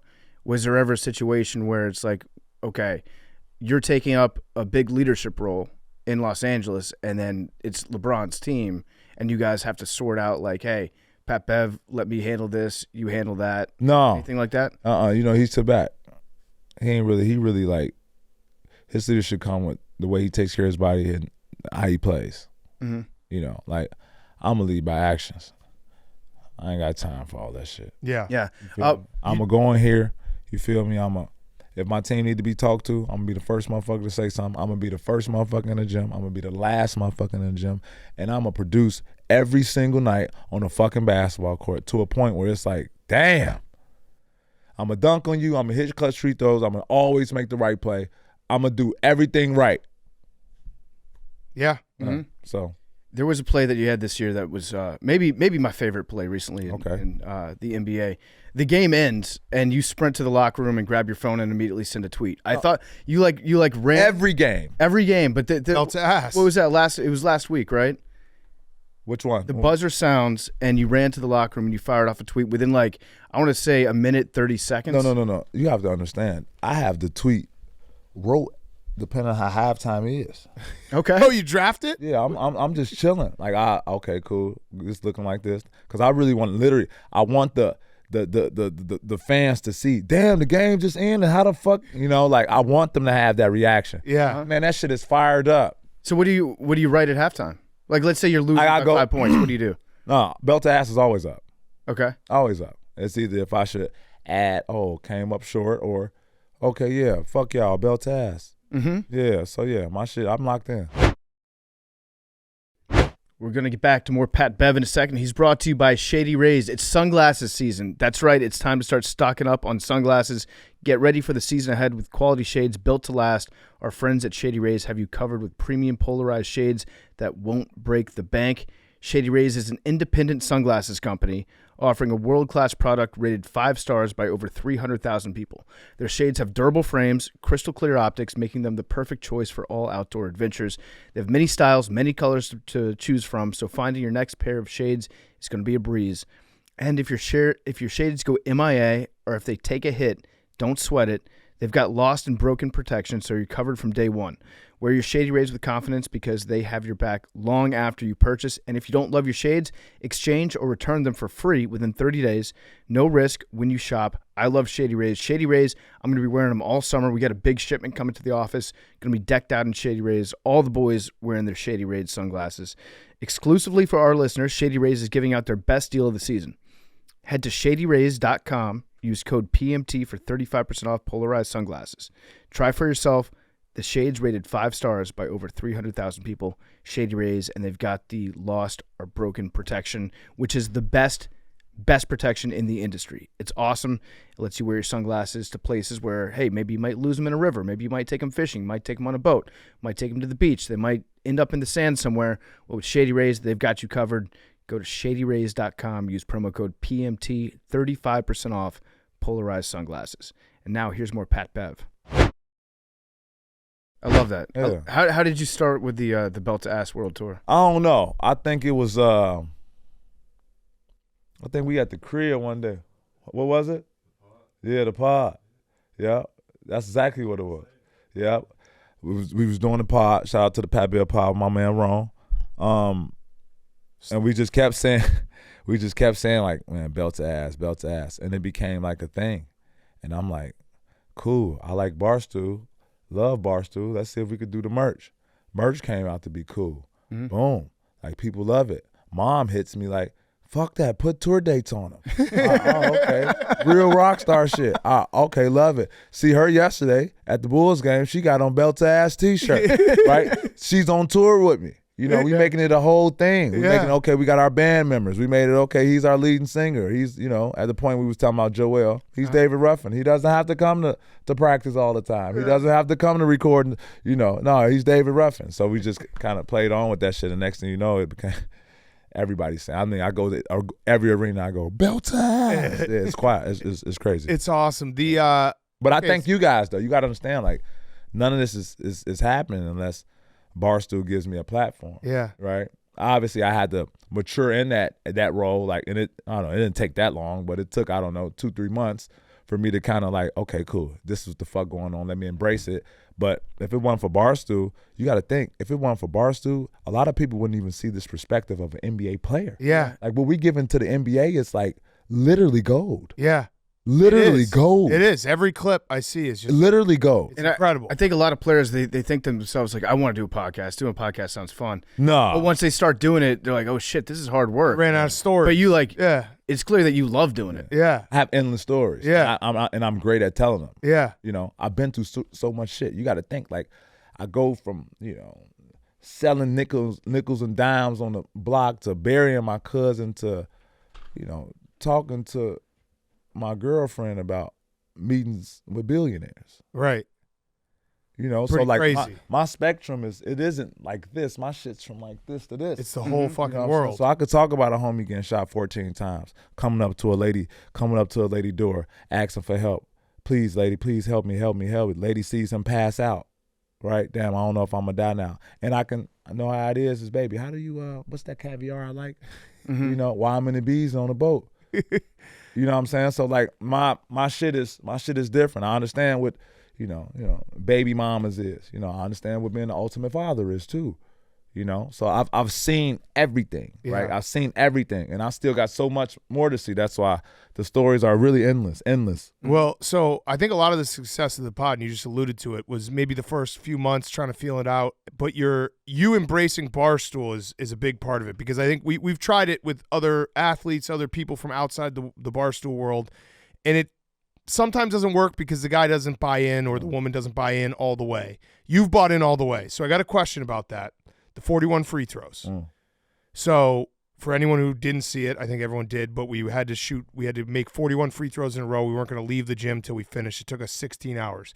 Pat Bev showed up after a game, drove from Milwaukee to Chicago after a game. He showed up at like 2 a.m. What was going through your mind when you saw the scene of us just standing around like dejected trying to shoot free throws? You're like, these guys are fucking stupid and they're crazy and what the hell is going on? I didn't think about that at all. I thought it was genius. I actually thought like, damn, man, like that live shit they got is fire. I finished game. I think you text. Yeah, I was texting you because you were like, I was like, listen, I didn't want to be pushy. I was like, we're gonna still be going at midnight when the game. So you gotta. So right. So I'm currently reading a book. It's The Tool of Titans, right? And it's the way the book is formatted. You don't have to read in a specific way. You can flip page, whatever page you land on, you can start reading it. Our first page I flip, it says, greatness equals the ability to fall in love with the work. I like that. Right? Yeah. That's all greatness is. Not only going to work, like, man, I got to go to work. Like, come on, shit, let me go to work. Like, actually loving your job. Yeah. Right? And the person that gave me the book was like, you're going to see some shit in this book about you that, you know, that you already do. Right? So when it comes to job, basketball, first there, last to leave, I watch film every fucking game. I watch film at practice. Now when I have another job, when it comes to Barstool, like, no, this is my job. Yeah. I'm going to fall in love with this shit. I'm going to come in New York and I'm going to bring pieces. And people might think that, oh, he's trying to get. No, I'm not. I'm just a great fucking worker. I love my job. These people took a chance on me when nobody had ever seen me. These people gave me a platform when no one else wanted to give it to me, when they tried to shut me up, call me dumb, call me silly, try to paint the nigga role right on top of my head. Straight up. So, no, I'm going to be a great worker. I'm going to be here. My squad needs me. Yeah, straight up. My boss man is actually texting me. I'm a smart individual. What the fuck? He never texts me. Just because he texts me, I'm on my way. Yeah. It was a great fucking worker. It was awesome. The vibes change everything. Now, the other question I have about it is, did you think we were ever going to get out of that job? No. Because when you left, I felt bad, bro. when you left, and I think everybody in the gym understood that you had to go. You have very important. You had a back-to-back. Dave was You had a hot. It was a back-to-back. Dave was hiding. He was hiding. Behind the wall. But the swing, the momentum swing that we had when you left, and we still haven't done it, and we're like, wait, we still haven't done it, and an NBA player just had to leave. We're never gonna have another meal again. We're gonna die in this gym. Listen, you have to understand. We leave, go to sleep. I got my producers with me. I wake up 4:30 in the morning. Did they do it? He watching it. No, not yet, bro. Right? It got dark when you left. You know it got real bad. You know what I'm saying? And then I wake up. Okay, cool. Did they do the heat? They did it. They did it. Like, you know what I'm saying? So, like, as a worker, being part of it, being part of the crew, hell yeah, we fucking did that shit. You're on the shirt. Yeah. I'm at the end, but I'm on the shirt. Yeah. You're on the shirt. Do you have one? I think we have some Yeah, here. I'm But gonna take some. there was a moment where I left at 7 in the morning to go take my son to school. Yeah. See, I didn't see that. I heard about that. Yeah, Right. so I went to take I was like, I'll be back in 35 minutes, got to take him to school. And I was driving my son to school, and I was talking to him like I was going to war. I was like, I love you so much. I don't know when we're going to be able to see each other again. 300. Like, I thought I was going to just never see him again. And he was like, what are you talking about? Like, I'm just going to school. All right, relax. And then we got back, and we did it, and it was Y'all the did best that moment shit. ever. Y'all did that shit. It was fucking incredible. So I didn't see. I seen because y'all switched up the way of shooting.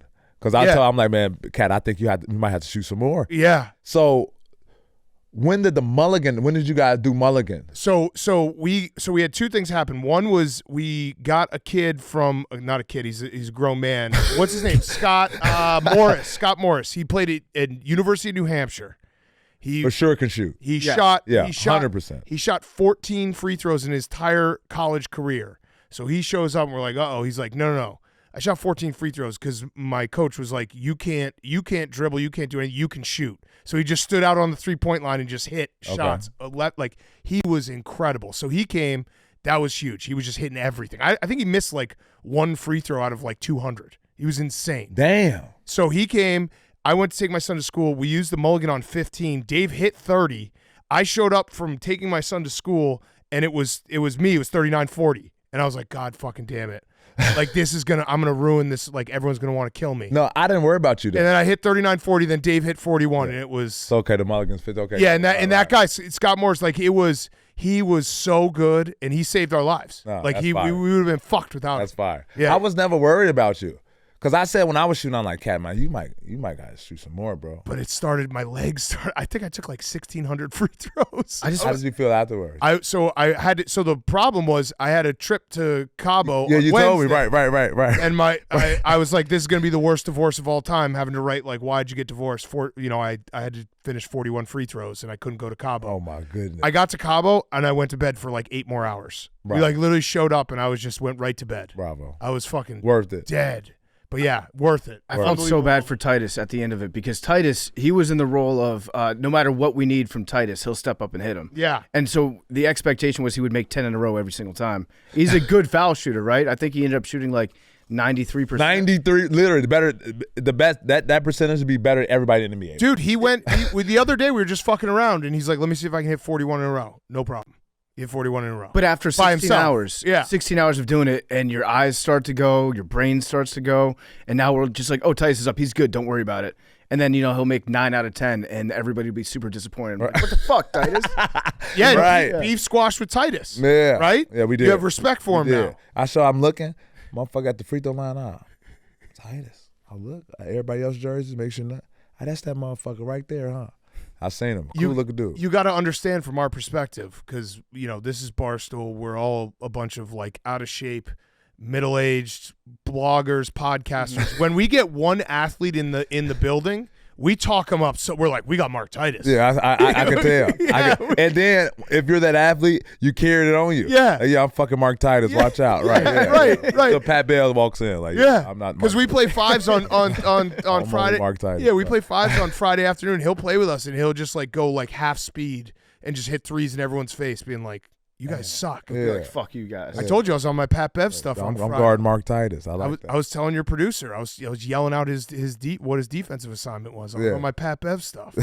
I was like, let him shoot. Let him shoot. Love that. But all right. I got a couple other hard questions. Come on, go on. Waiting on it. Let's go. Kevin Durant. KD.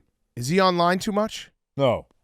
Okay. I like it. We've gone the whole spectrum from KD. We've had some moments where we've maybe said some things, but I've come back to respect him just because I actually appreciate that he's online as much as he is. Yeah. He mixes it up with people. I don't like when people don't get in the weeds and don't mix it up and don't reply to people. That means that you're out of touch and you don't want to get down there with people. What he's an interesting guy though. Have you are you friends with him or are you? So you got me and KD. We first started playing. I think he was at the University of Texas and I was at Arkansas. Obviously a huge rivalry that I don't know about, and that's what we first started playing from there. Yeah. Yeah. And he's one of the best of all time. I like the fact that he is online though. I think that it's a good healthy outlet because people are talking about him, especially him day too, in day out. Right. Especially him too. Right. Like easy sniper, like sick fucking name. Yeah. You know what I'm saying? Like, fuck that, I'll go to this team, win championship. Fuck that, I'll lead here, go to like, you know what I'm saying? The dark horse, but you need him. Yeah. Everyone in the league is afraid of him. Yeah. Mm-hmm. You know what I'm saying? Like, oh man, KD. Like, yeah. You know, I sell the highest shoes. Yeah, I'm 6'11". I'm gonna give your ass buckets anytime. There's nothing you can do. Right? I'm a killer. Everyone in the league knows it. Yeah. You said everyone in the league is afraid of him. Are you afraid of him? No. No. When I mean afraid of, like, okay, cool, man. I got KD tomorrow. Let me go ahead and get my rest. Yeah. You're not afraid of anybody. Yeah, but if I got KD, I'm gonna get my rest. Yeah. You know what I'm saying? I ain't go. What have about a good time. Luka? Are you afraid of Luka? No, I'm gonna get my rest though. Yeah. I'm gonna get my rest. Oh, do you think that the NBA is a little too much like the league has changed a lot? Obviously, offense is insane right now. But is there times when it bothers you when like team basketball is a little bit it's not in the league as much as it used to be. It's a lot of one-on-one. Like Luka will have the ball for an insane amount of time. Some of these guys will just basically feel like they're playing one-on-one and there's 4 guys just standing around ready to shoot threes. Yeah, I don't think like student of the game. I don't think that's the issue, right? The issue is the fans. Yeah. Right. Obviously, I'm online all the time, Yeah, man, Luka, man, gave you 50. Obviously, motherfucker, he shot the ball 30 times. He has the ball literally every fucking possession of the game.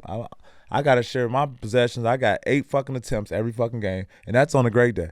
This motherfucker got unlimited attempts. He should give me 50. Motherfucker got the ball all the time. Yeah. That's when you get kind of like, with the fans. But as a basketball player, you also know that, okay, cool, Luka has the ball all the time because this team needs him to have the ball all the time. Right. They made the team so he can have the ball all the time. So, I'm convinced. I'm half and half. Is it hard though, being a teammate, like on a team like that, like you were teammates with James Harden, when a guy has the ball all the time? Is it hard to get into a rhythm? Is it harder to get into a rhythm when the ball's not being spread around? Hell no. Okay. Like, so we create this thing called guard-to-guard screens. I'm a student of the game. I know, okay, cool. If I'm about to play a team, if I'm a coach, I'm going to put my weakest defender on who? Patrick Beverley. All right, cool. All right, hey, James, let's do this. I'm going to come set a screen for you. And I'm going to just, either I'm going to roll, I'm literally going to be the center. Right. I'm going to roll, or I'm going to pop for a three. And I found ways to get me the ball. They don't want to switch that. Now they double team. I'm in the pocket. I get to shoot my floater. Okay, cool. Now I have to work on my floater. I'm skilled here, and I have to work on my corner three. Okay, James, when you drive left, I'm going to be in the right wing. I'm not going to move. You can throw that bitch blind. I'm going to be there. You know? So now I have these, okay, cool, these okay, mental notes in my head, how the game is being played. I take that and I go with Kawhi, and I go with Paul George, and I learn a little bit more, and I take that and I go with a younger team, Karl Anthony Towns, Anthony Edwards. Let me teach you this. And I'll take that and go with LeBron. Okay, this is easy. I've been down here before. That's why it's so easy for me playing with all these superstars. By the way, we had your back when you acted like you won the championship after the play-in game. Yeah, we had your back for in sure. the moment. Yep. Well, you weren't even a coworker at that time. We were like, fuck that. It's sports. Celebrate. I was so hyped. You got to think, like, I come in locker room, right? Fuck locker room. I get traded to, people don't understand. I go Clippers to Memphis, right? I go Clippers to Memphis Grizzlies. I'm talking to the GM in Memphis. Yeah, we'll bring you to training camp. We'll see what happens from there. Training camp? Motherfucker, I'm supposed to be starting next to Ja. You talking about training camp? Get me out this fucking team. I don't want to be here no more. Straight. Right? So that's how I go to Minnesota. I get to Minnesota. Yeah, man, let's roll. Man, I like this team, man. We about to go to the fucking playoffs. Guy on the team goes, playoffs, Pat, we won 12 games last year. Shut up. Lock in. Going to the motherfucking playoffs, right? And to build that, to put work in that bitch, and to, Pat, man, you going to Minnesota, bro. You know what happens after Minnesota. What? Hey, it's over with. Like, that's where people go to die. They go to Minnesota, end of the career, whatever, bye-bye. This is a joke. Build. Get confidence. Win some games. We won 52 fucking games that year. Yeah, it's a fun team. You have people gluing their hands to the court. You know what I'm saying? Games. It's crazy. That? Yeah. It's There's crazy. a wild atmosphere. Got a contract extension middle of the fucking season. Mm-hmm. It's wild. Yeah. Yeah, so out of all those teammates you just mentioned, and any others that you've ever played with, who are your favorite teammates? Favorite teammates, right? Like, I assume that a lot of people would say their favorite teammate was Pat Bev. Yeah. Who's Pat Bev's favorite teammate? So, I'm not saying this because he's my teammate now, but Gallinari. Okay. Right? Trevor Ariza. Okay. James Harden. Okay. Ryan Anderson. Big Zubac. Kawhi Leonard. PG. Right? Anthony Edwards. Karl Anthony. Like, every team. So I wanted to do this with you because I saw you did this with Richard Everybody. Jefferson. You didn't say Mantis. Yeah. Mantis. He wasn't Mantis. yeah, He's a teammate of yours. One day. I heard he's not with Barstool. He's not his teammate. He was Oh, a teammate. for one day. You got a one-day contract. Oh, okay. So he was. Yeah. Okay, I'll give him that. Twins. Yeah, twin. I saw you did this with Richard Jefferson. It was great. Can we go draft me and you for your, draft the best team of Pat Bev? How about we do that? ESPN comes the next day and does it and does show us no. They always do that. The guy from who did our game yesterday, he goes, yeah, man, I love your material. I might steal it a couple times, but I always give you a shout out on the pod. Like, damn, this is why you're perfect for Barstool, because this is the story of this company. Is where I'm convinced Fox, ESPN, all these places stealing. They have a meeting where they're like, "What did Barstool do yesterday?" Yeah. Okay. Yeah, let's put that on there. Yeah. Right. We're the underdog. Yeah. 100%. All right. So let's go. Let's draft starting five. Starting Pat Bev five. teammates. I'm not on it. first. I'm not on it. You're not on it. Okay. I mean, this ain't gonna be hard. Joel Embiid at the 5. Okay. I'll take Jokic on the 5. So I'll take Giannis at the 5. Okay. I'm gonna go. You didn't play with Jokic. I was thinking Embiid because Embiid always ducks Jokic, which is a fact. Yeah. Remember that when they played in Denver? Yeah. No, Embiid doesn't play in Denver. Yeah.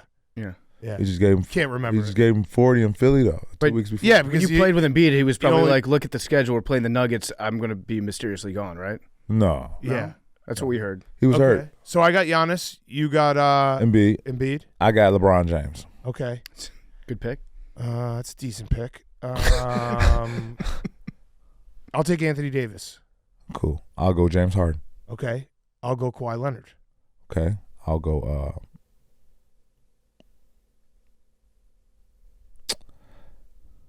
Anthony Edwards. Yeah, he was on my list. All right, I'll go Dame. I'll go I actually have this one. No, I you have this don't. one. Unless he does it, I have this one. No, you don't. I do. I have this one. You don't. Yep. I have this one. You don't. You ain't gonna like this one though. Okay. Shea Gilgeous-Alexander. That was what I was gonna pick. That was how I was gonna win. Okay. I swear to God, he was my first pick at point guard. I'm just gonna Ain't that how it always is though? I'm gonna get And one. I'll pick. take Tyrese Maxey. So we'll put those up. I'm just gonna put up an Belt to ass. NBA I mean, Giannis and Anthony Davis. How are you stopping that? That's cool. You're scoring 80 points. Do you hear my team? You hear my team? I have Kawhi, Anthony Davis, and Giannis. You will literally not score. I have James Harden. No, I have Anthony Edwards. No. I said I have Giannis, Anthony Davis, and Kawhi. Yeah. You're not scoring. And then Dame will just give you 50. I have Joel Embiid. Yeah. Okay. No problem. Giannis will eat his fucking lunch. I have Shea Gilgeous-Alexander. That one hurts a little, but Tyrese Maxey's next up. You're actually looking at the James Hardens now. Yeah. Oh yeah. No. Yeah. And you have to play me in the playoffs. Yeah. So we know how that goes. Fair point. Fair point. We'll put those up. Fair You point. played with some fucking awesome players. Everybody. It's crazy. Everybody. Yeah. Still on the list is Blake Griffin, Cat, Dwight Howard, Dwight. DeMar, Debo. Yeah. Some good fucking players. Great players. Yeah. Zach LaVine on that list. Yeah. Alex Caruso on that list. Yeah. Fuck yeah, he's Yeah. on that list. Yeah, he is. Yeah. What was your one pick? I was gonna take Blake Griffin. Oh yeah. NBA Jam style. Me and Blake, two Oh, I versus like everybody. that. Blake now or No, No. yeah, Blake. Now he can still dunk. Yeah, he can still dunk. okay, say that. He's He Yeah. told us he could still dunk. He was great as a teammate. The best. He's the best guy ever. Funny guy. He's Blake Griffin. There's a few guys. No, I'm in the not history gonna of sit this here. podcast. I'm not gonna sit here and hold on. lie. I'm not gonna sit here and lie. Oh.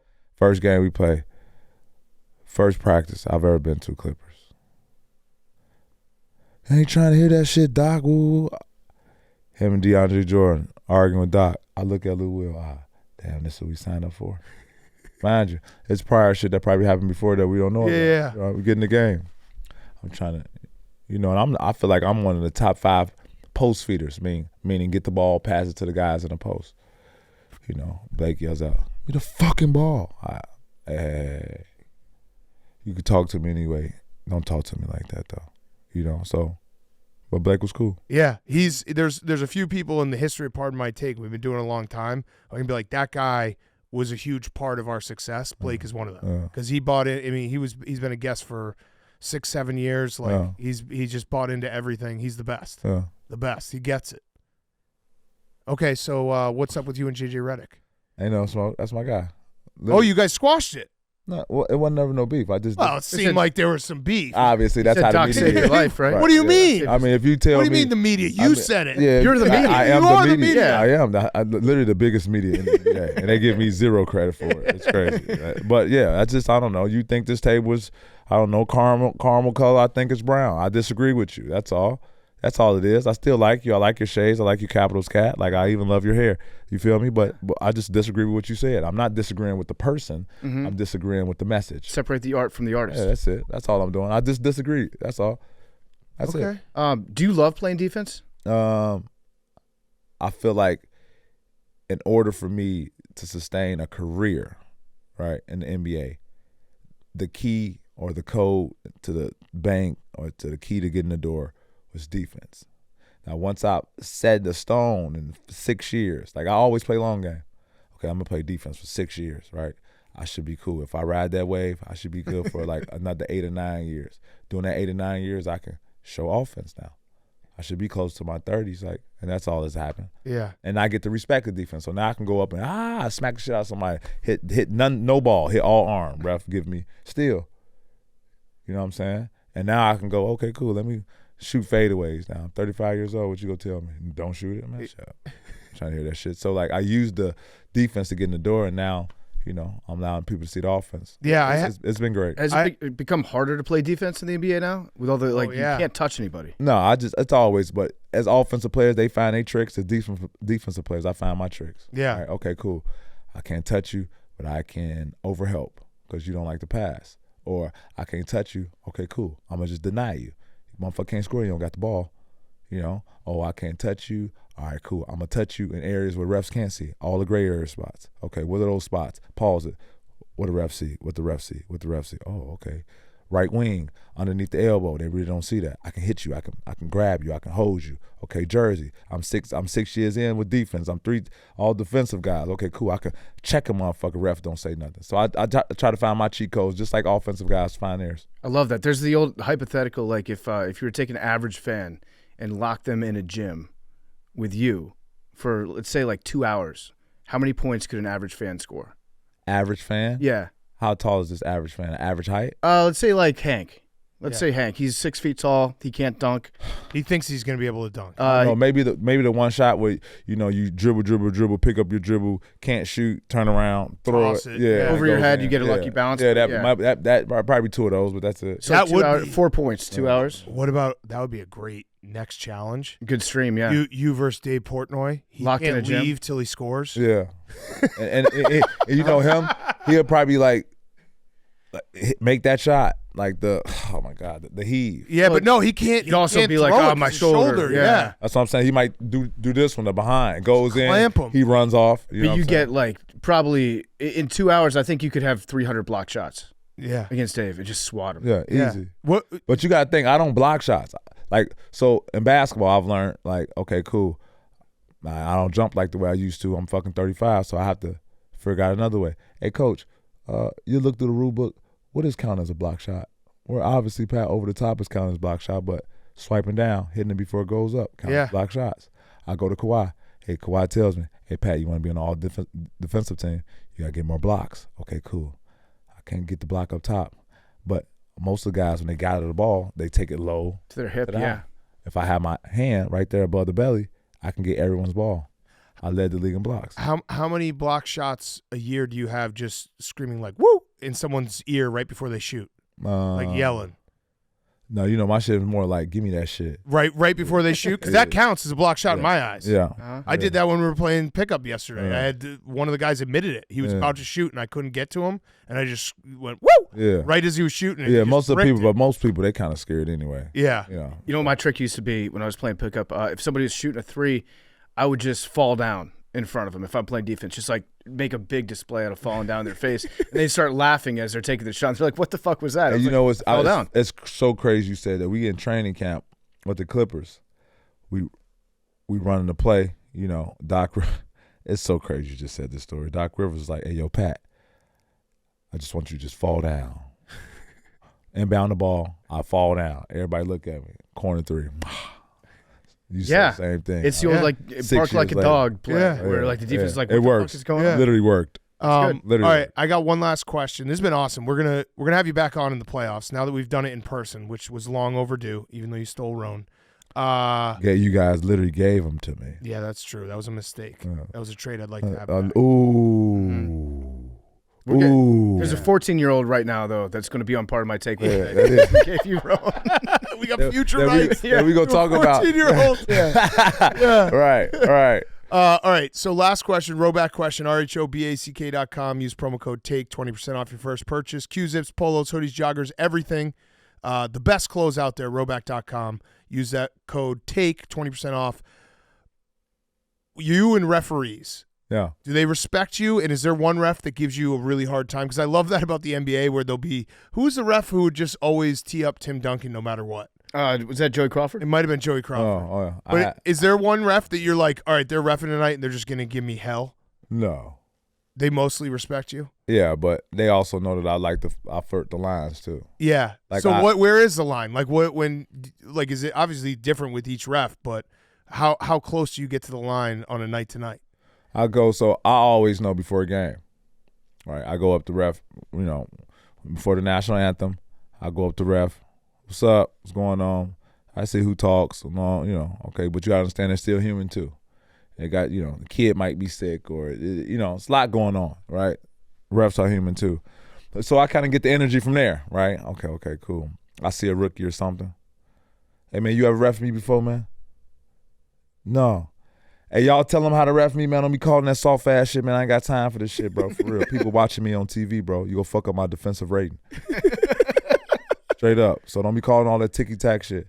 And I have a ref, I'm like, yo, what's up, man? What's up with our relationship? We used to have a good relationship last year, man. When do we end up to this point when we can't fucking talk? This is all before the game. Yeah. Right? And I have refs that come to me like, yo, Pat, last game I refed you, man. You're right, that was unacceptable. And I have also refs that, yeah, Pat, I looked at that play. You know what? I was wrong about that play. You're right. So my energy always starts before. Yeah. So now when I'm getting into a game, it's really like your homie cursing at you instead of like a basketball player cursing. Right. Because I go up there with the rookies. People don't see, this is the things people don't see either. I go up there with the rookies. Shea Gilgeous-Alexander, make sure you know every ref. Take them to the huddle. Make sure you know all their names. Yeah. Anthony Arons, all their names. All my rookies, all their names. Make sure you know the refs, all names. So when they see that over years, it's not like I'm coming at a disrespectful way. I done fucking foul him, man. Yeah. Fuck, I'm gonna waste my foul on this bum ass motherfucker for he trash. I'm gonna waste my foul on DeMar DeRozan, not fucking him. You know what I'm saying? Like, so when I say stuff like that, it's not like that, oh man, he's cursing me out. Like, all right, okay, cool, Pat. No, fuck that, man. All right, Pat, chill. No, you fucking chill. No, don't start that, then we go, okay, Yeah. But it's never like a. That's smart. You're establishing the relationship. Yeah. It's very smart. Yeah. What do you think about Draymond? Because he does some similar things with you with the podcast. Yeah. With the media. Sometimes I think that Draymond does wild shit on the court because he knows that he can talk about it on his pod and get better ratings on his pod.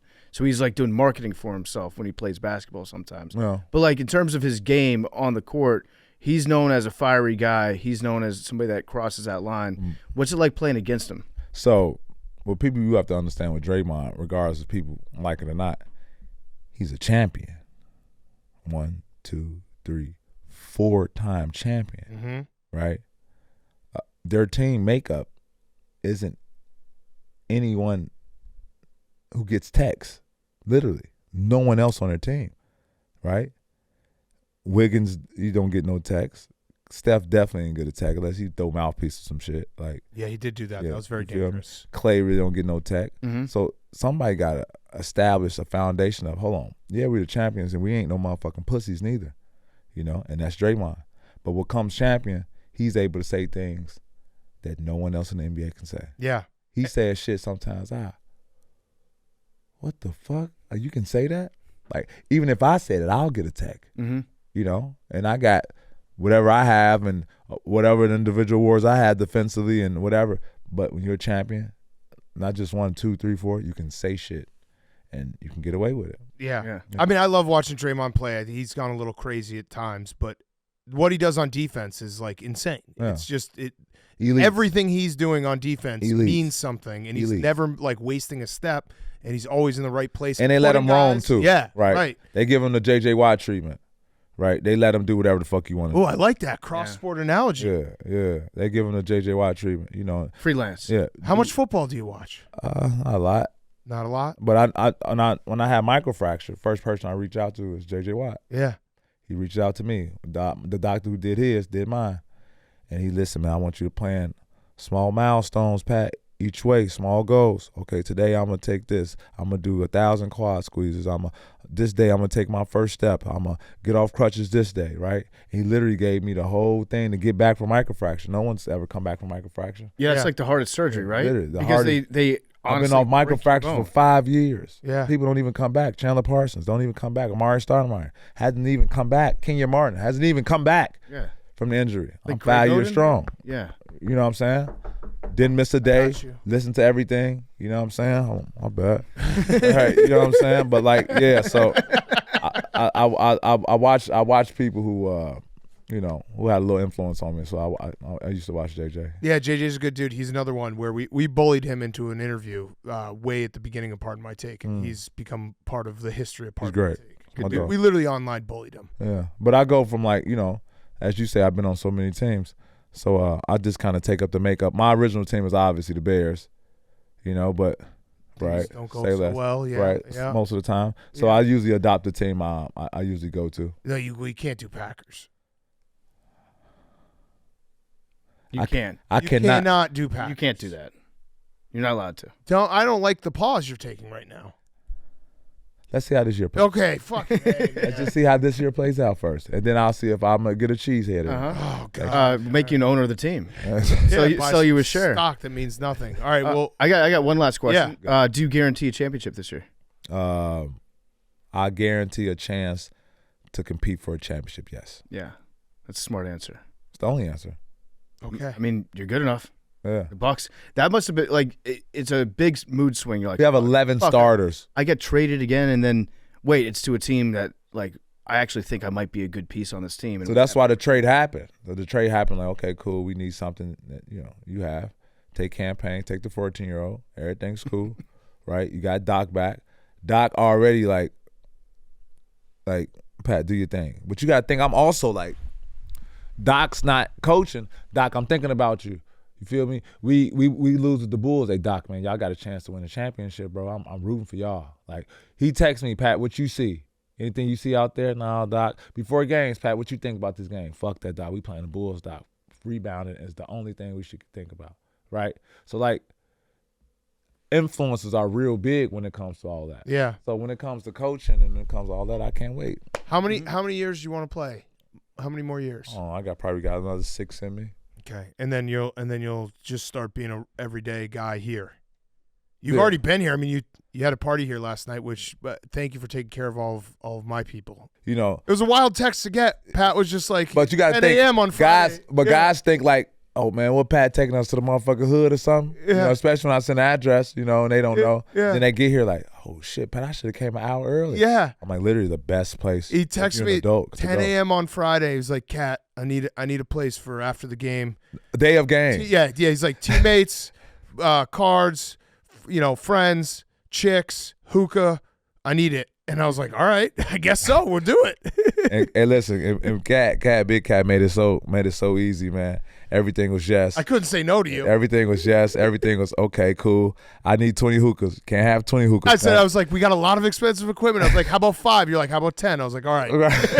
right. So yeah, it was cool, man. It was a vibe. It was great. Got a chance to shoot basketballs, play some cards. I love it. We gotta I mean, hire like a blackjack dealer. Yeah. Comes in Friday nights. I mean, I love it. You are part of the Barstool culture, and I just it's awesome. It's like your podcast has been incredible, and you buying in has been awesome, and it's fucking great having you be able to show up. Like I said, you're a regular guy, which is you wouldn't think a guy's been in the NBA for as long as you would be like, come hang with us. This shit, this shit. So you got to think this shit's made me more famous than basketball. You got to think we got 100 million views. That's crazy. It's crushing. You know what I'm saying? So like 100 million motherfuckers done saw me like 99 of those are Roan. Okay. Yeah. Okay. Right. Yeah. Let's. But give so him like, credit. I mean, so like the platform here has been great. Like I just been, but you guys don't understand, man. I study so many people here in this office at night, just like I do on my film. Like, okay, cool. I come in here, I take video pictures. Okay, cool. I can put that with mine to try to add little shit, gold mic, shit that, okay, I might have seen. Like, I study so many people in this office. Like, it wouldn't be a mistake that everything's successful with the pod. Give us a scouting report on somebody in this office. Okay. I got a content idea because I'm always thinking content. But go ahead, you go Okay, first, and then I cool. got a content idea. Son of a boy dad. Sass. The other guy. No, but he's ducking you on video games. Harvard. Yeah, Francis. Francis. Francis is the best. Just call him Harvard. We know who. Yeah. Harvard. Okay. He's the best. The way he's able to go in different lanes. Yep. Like without honking a horn, without hitting a brake, like his transitions to the lanes that he wants to get to when he wants to get to them. I'm talking about the smoothest transitions I've seen. Yeah. Right? So okay, cool. I have unique perspective, so I'm gonna use the same smooth transition, but hit crazy topics. So now when I'm done, you're like, whoa, what the fuck? What? Watch it back. What did you just say? Watch it back. What did he say? Watch it back. What did he say? Next thing you watched it 78 times. Yeah. Right? Then I go Tommy Smokes. I go, cool, I'm light, I'm here, but I'm not here, but you feel me, I'm heavy. We're going to cut this part because we don't want Tommy to get an ego. Oh, okay. Yeah, Say, yeah. you know what I'm saying? But like, Yeah, that'd be a real shame if Tommy got an ego. but I go down on I see like the little hitters Big Cat throw in, like, okay, cool, Mantis down there. Like he knows Mantis like the back of his hand. Like Mantis down there, shooting threes. And He's not even looking down there. Like, not even, literally, not head is forward. Mantis is behind him. Shooting only free throws, Mantis. Like, I knew he'd knows, do it. like, he knows exactly what's going on. So, okay, being aware of the room. You know what I'm saying? Like, I mean, I great. knew he was going to show up and just start whapping threes. And Dave, obviously, I watch Dave so much, just unapologetic, just whatever. Erica, when she was here, the one-on-ones and like the one-on-ones. So, like, I'm just, okay, cool. I'm just stealing a little bit of everything, and I'm just trying to form in my shit. Can I throw out a content idea? You can say no, and we maybe not this year because you already gave me one though. Which one? The, Dave. Lockdown Dave. Yeah, but here's another definitely one. stealing that. Yeah. What if I could give you someone to be part of your team for maybe like a week or two, and we can document it?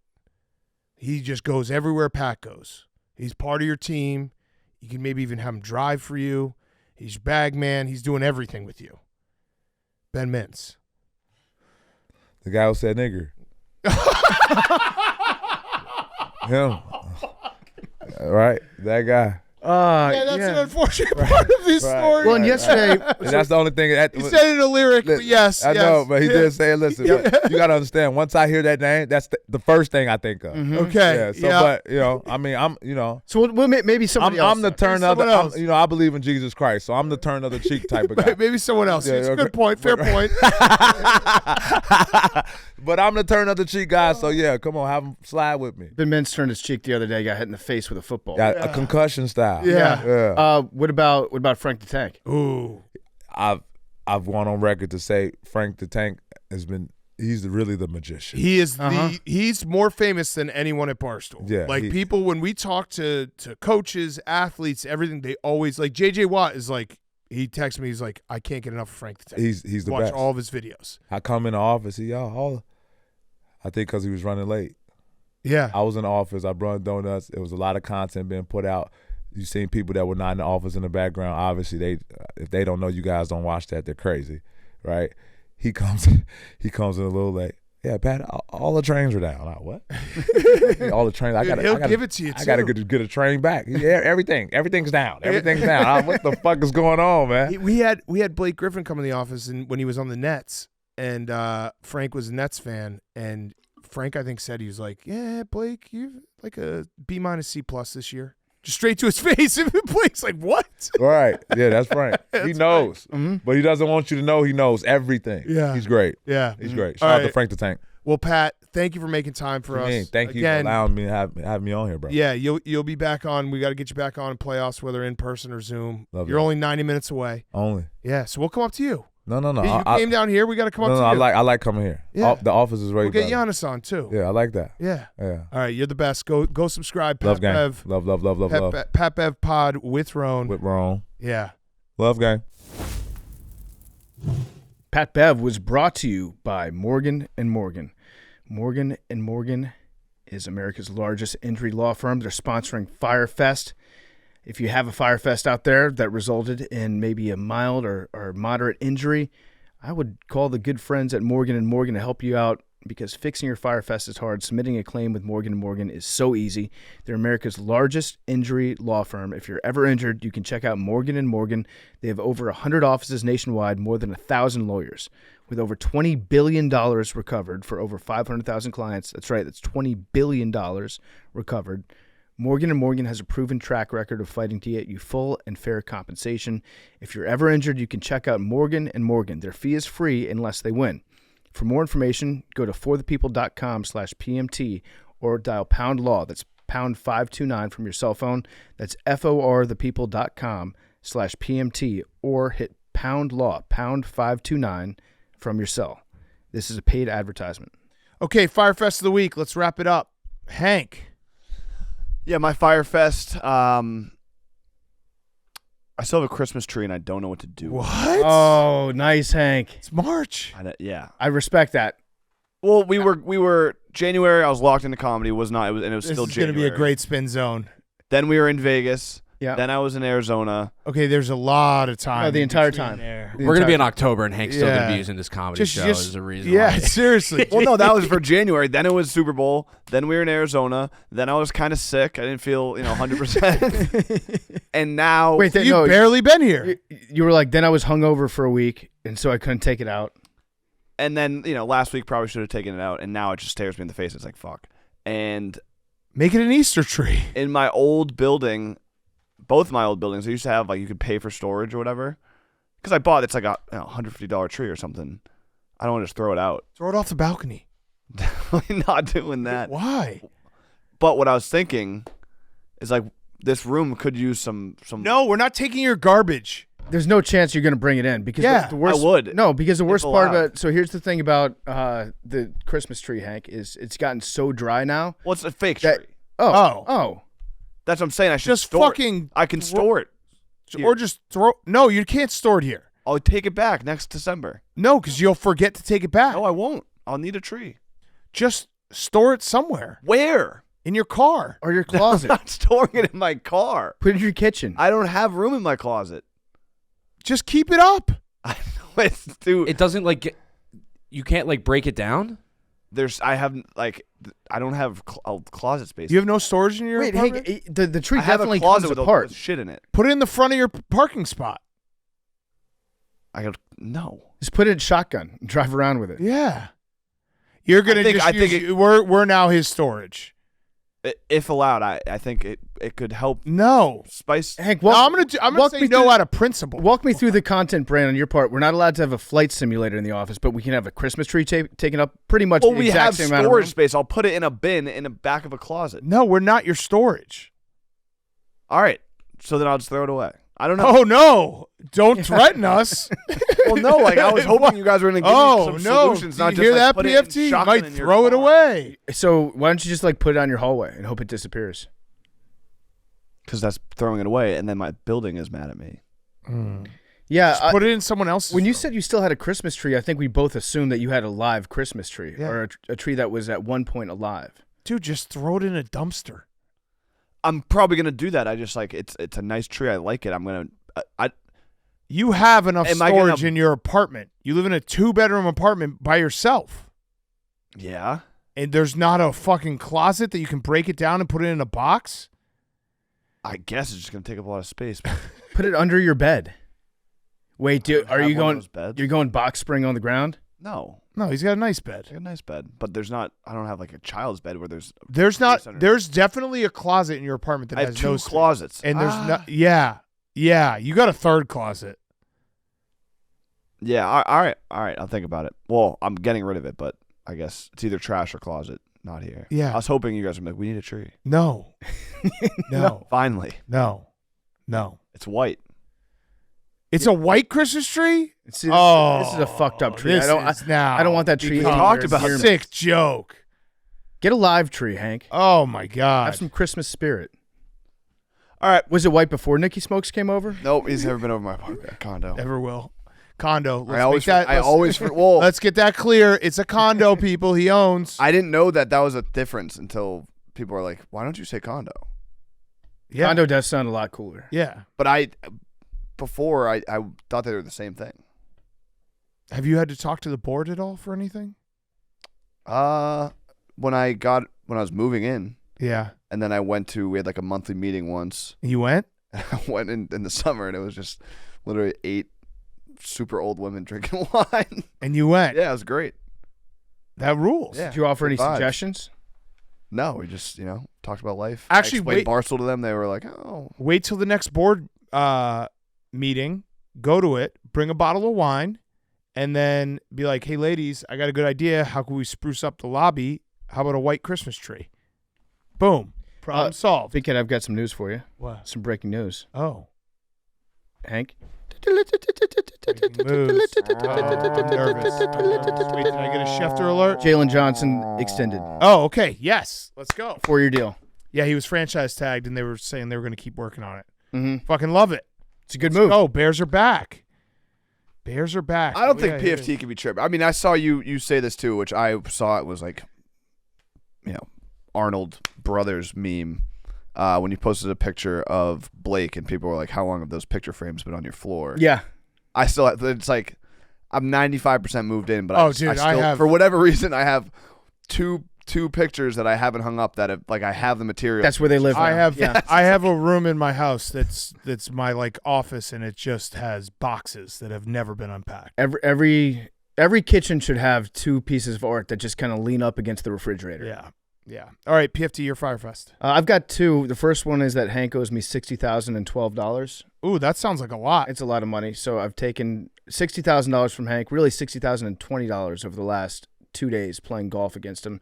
He paid me 8. So now he. Well, you said, I was like, do you have change? You're like, no. And then for 60,000 for $100,000. Then I gave you the 8. You're like, okay, now you still owe me 12. So that was kind of Okay, I'll tell you what I'll do, Hank. I'll wipe the $12 clean. Hank owes me $60,000. You guys should keep playing until one of you hits $1 million. I'm down. And then that person owes you $1 million. Yeah. I like that. So I'm never going to collect on that. Well, but you're gonna lose it back. Shut the fuck up, Hank. So my other Fyre Fest is I was talking with some of the Chicago guys today, and I do this every year for baseball season. I'm getting in the mindset for betting on baseball because I have a system every year. My system is very simple. It's bet against one team for every single game. And I've done it with the Pirates, and I've done it with the Athletics. And it's been profitable both seasons that I've done it. Now, I haven't done it to the extent that I'm planning on doing it. And then I got all worked up about it, about a content idea. And I think I'm just going to have to do it because it sounds like a lot of fun. But I think I'm going to bet $100,000 Okay. against either the Athletics or the Chicago White Sox every single game this season. I'm going strictly based off vibes. Every game you're betting $100,000. No, correct. Total. So That's your bankroll. that's the bankroll. So I'll match. over the course of the season, I did the math. It's a $617 bet every single day that they play. Now, Wait, what? Oh yeah, Yeah. so you won't have to ever put up 100. I'm You going. know how much? I'm Yeah. going to be betting a total of $100,000. How much He's per gonna game? bet 617. $617 I won't match. every game. The real trick in this That was situation, a tricky way you said that. Where you started it as like you're betting $100,000 like every game, and then that was smart. I'm going. No. I'm betting $100,000 total this season. Right, but that won't count. Yeah, when you say that, I was like, oh, fuck. I'm not going to lose $100,000. Right, it's 617 every day. Correct. So I think it's going to be profitable no matter which team I pick, but I always do it based strictly off vibes. And this year I'm leaning right now towards doing the Athletics again. The Athletics are leading the league in bad vibes. Yeah.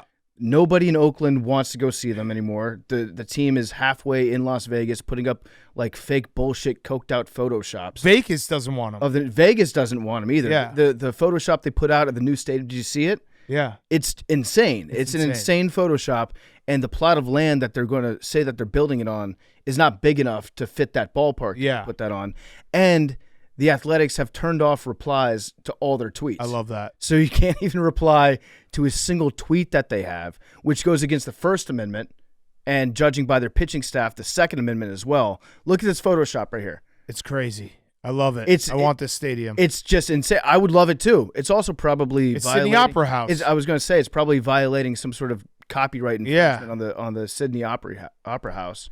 I think you should do the A's because I don't know how much you talked to White Sox Dave, but I was talking to him the other day. He had the White Sox for 60 wins, but then he went to spring training and talked to the entire White Sox organization. He's upgraded to 66. Yeah, so I did talk to the guys who actually are like. He was like, yeah, they're really bullish. I was like, at spring training? I talked to White Sox Dave about it for this specific reason. He's like, I think they're going to be better than last year. And then Chief was like, does this have anything to do with you spending a week hanging out with him? He's like, yeah, at probably. Spring training, where it's the best vibes possible. Yeah, because his explanation was they're all young, hungry guys that are going to bust their ass that nobody believes in. Okay. And I also don't feel like sticking my finger in the south side of Chicago's eye. Yeah. So I think it might be the Athletics. Yeah, I think it is. Okay, officially decided. I'm betting $100,000 against the Athletics. I love it. Although that's not breaking it down, $617. Yeah. I'm betting $100,000 against the Athletics. Well, you said it was fine. Yeah. So I guess I'm gonna have to do that this season. But I feel like it's gonna make me money. Yeah. I feel good about this. I might take this journey with you. You want to do it? Yeah. Do it every single day, because fuck John. Not run line. I was thinking about run line, Okay. not money line. Yeah, because I was gonna say money line's gonna get expensive. Is it? And it's risking six. It's like you'll risk 600 to win like 150. Some Like days. you want to do run line? Yeah, I think we go run line Every day. -1.5 against the A's. Okay. So the tricky part is going to be remembering to do this. Yeah. So someone's got to remind us. Jake's out today. Somebody. Max. Remind you every Yeah, day. so Every day that the Yep, Whites. added him. Every day the Athletics are playing. You know what? I got the perfect person. Stephen Shea. Steven Okay. will absolutely remind us every day, and we'll want to fucking kill him. I need him to send us a text with like Yep. a link to the bet slip. He will do it. Pre-filled every day, out. Every day. Okay, my Fyre Fest is a little bit of a teaser, but we knocked off another white whale, and it's coming Monday, and we've had to sit on it all week. Mm-hmm. Yep, we sure did. Mm-hmm. We sure did. So get excited, AWLs, because The man or woman has been a recurring topic throughout the history of Part of My Take. yeah. Are we putting the short teaser in? Should we? Maybe could we just would do love his voice? Like it fades to black and it's his voice. Yeah. So Viva make it TV. Viva TV. Tune in Viva TV on Friday night. There will be a teaser on who it is. And yeah, get ready. Yeah, just have it be as like it like goes to black and then you hear his voice. Very excited. We nailed it too. I think so. I think so. I think we did as best as we could given the circumstances. Let's just leave it at that. Max, you have a Fyre Fest? This whole week was a Fyre Fest. Oh yeah, the toilet. Nova, Sixer. Yeah, how's your toilet? No rugs. The Buys rugs Diana off Orsini Amazon. interview. His name is Max. Is your toilet fixed? Toilet's fixed. Your nephew has a way cooler name than you. Yeah. So, I mean that's not a Fyre Fest. I'm That's never good. gonna let you meet Big Dom. Don't say that. Oh, future Fyre Fest. Okay, it's all right. Next week will be better, right? Yeah. Yeah, Big East tournament. What could go wrong? Saturday, big game. Who you playing? Creighton. Oh, At home. gotta Super win. Bowl. Gotta win. Super Bowl. I know. Kyle Neptune said it was a Super Bowl. That's so bad. Oh man. All right, let's do numbers. 40. 20. 3. 77. 8. Max and I are in a dangerous dance, stealing each 99 other's puck. numbers. Dangerous 21. dance.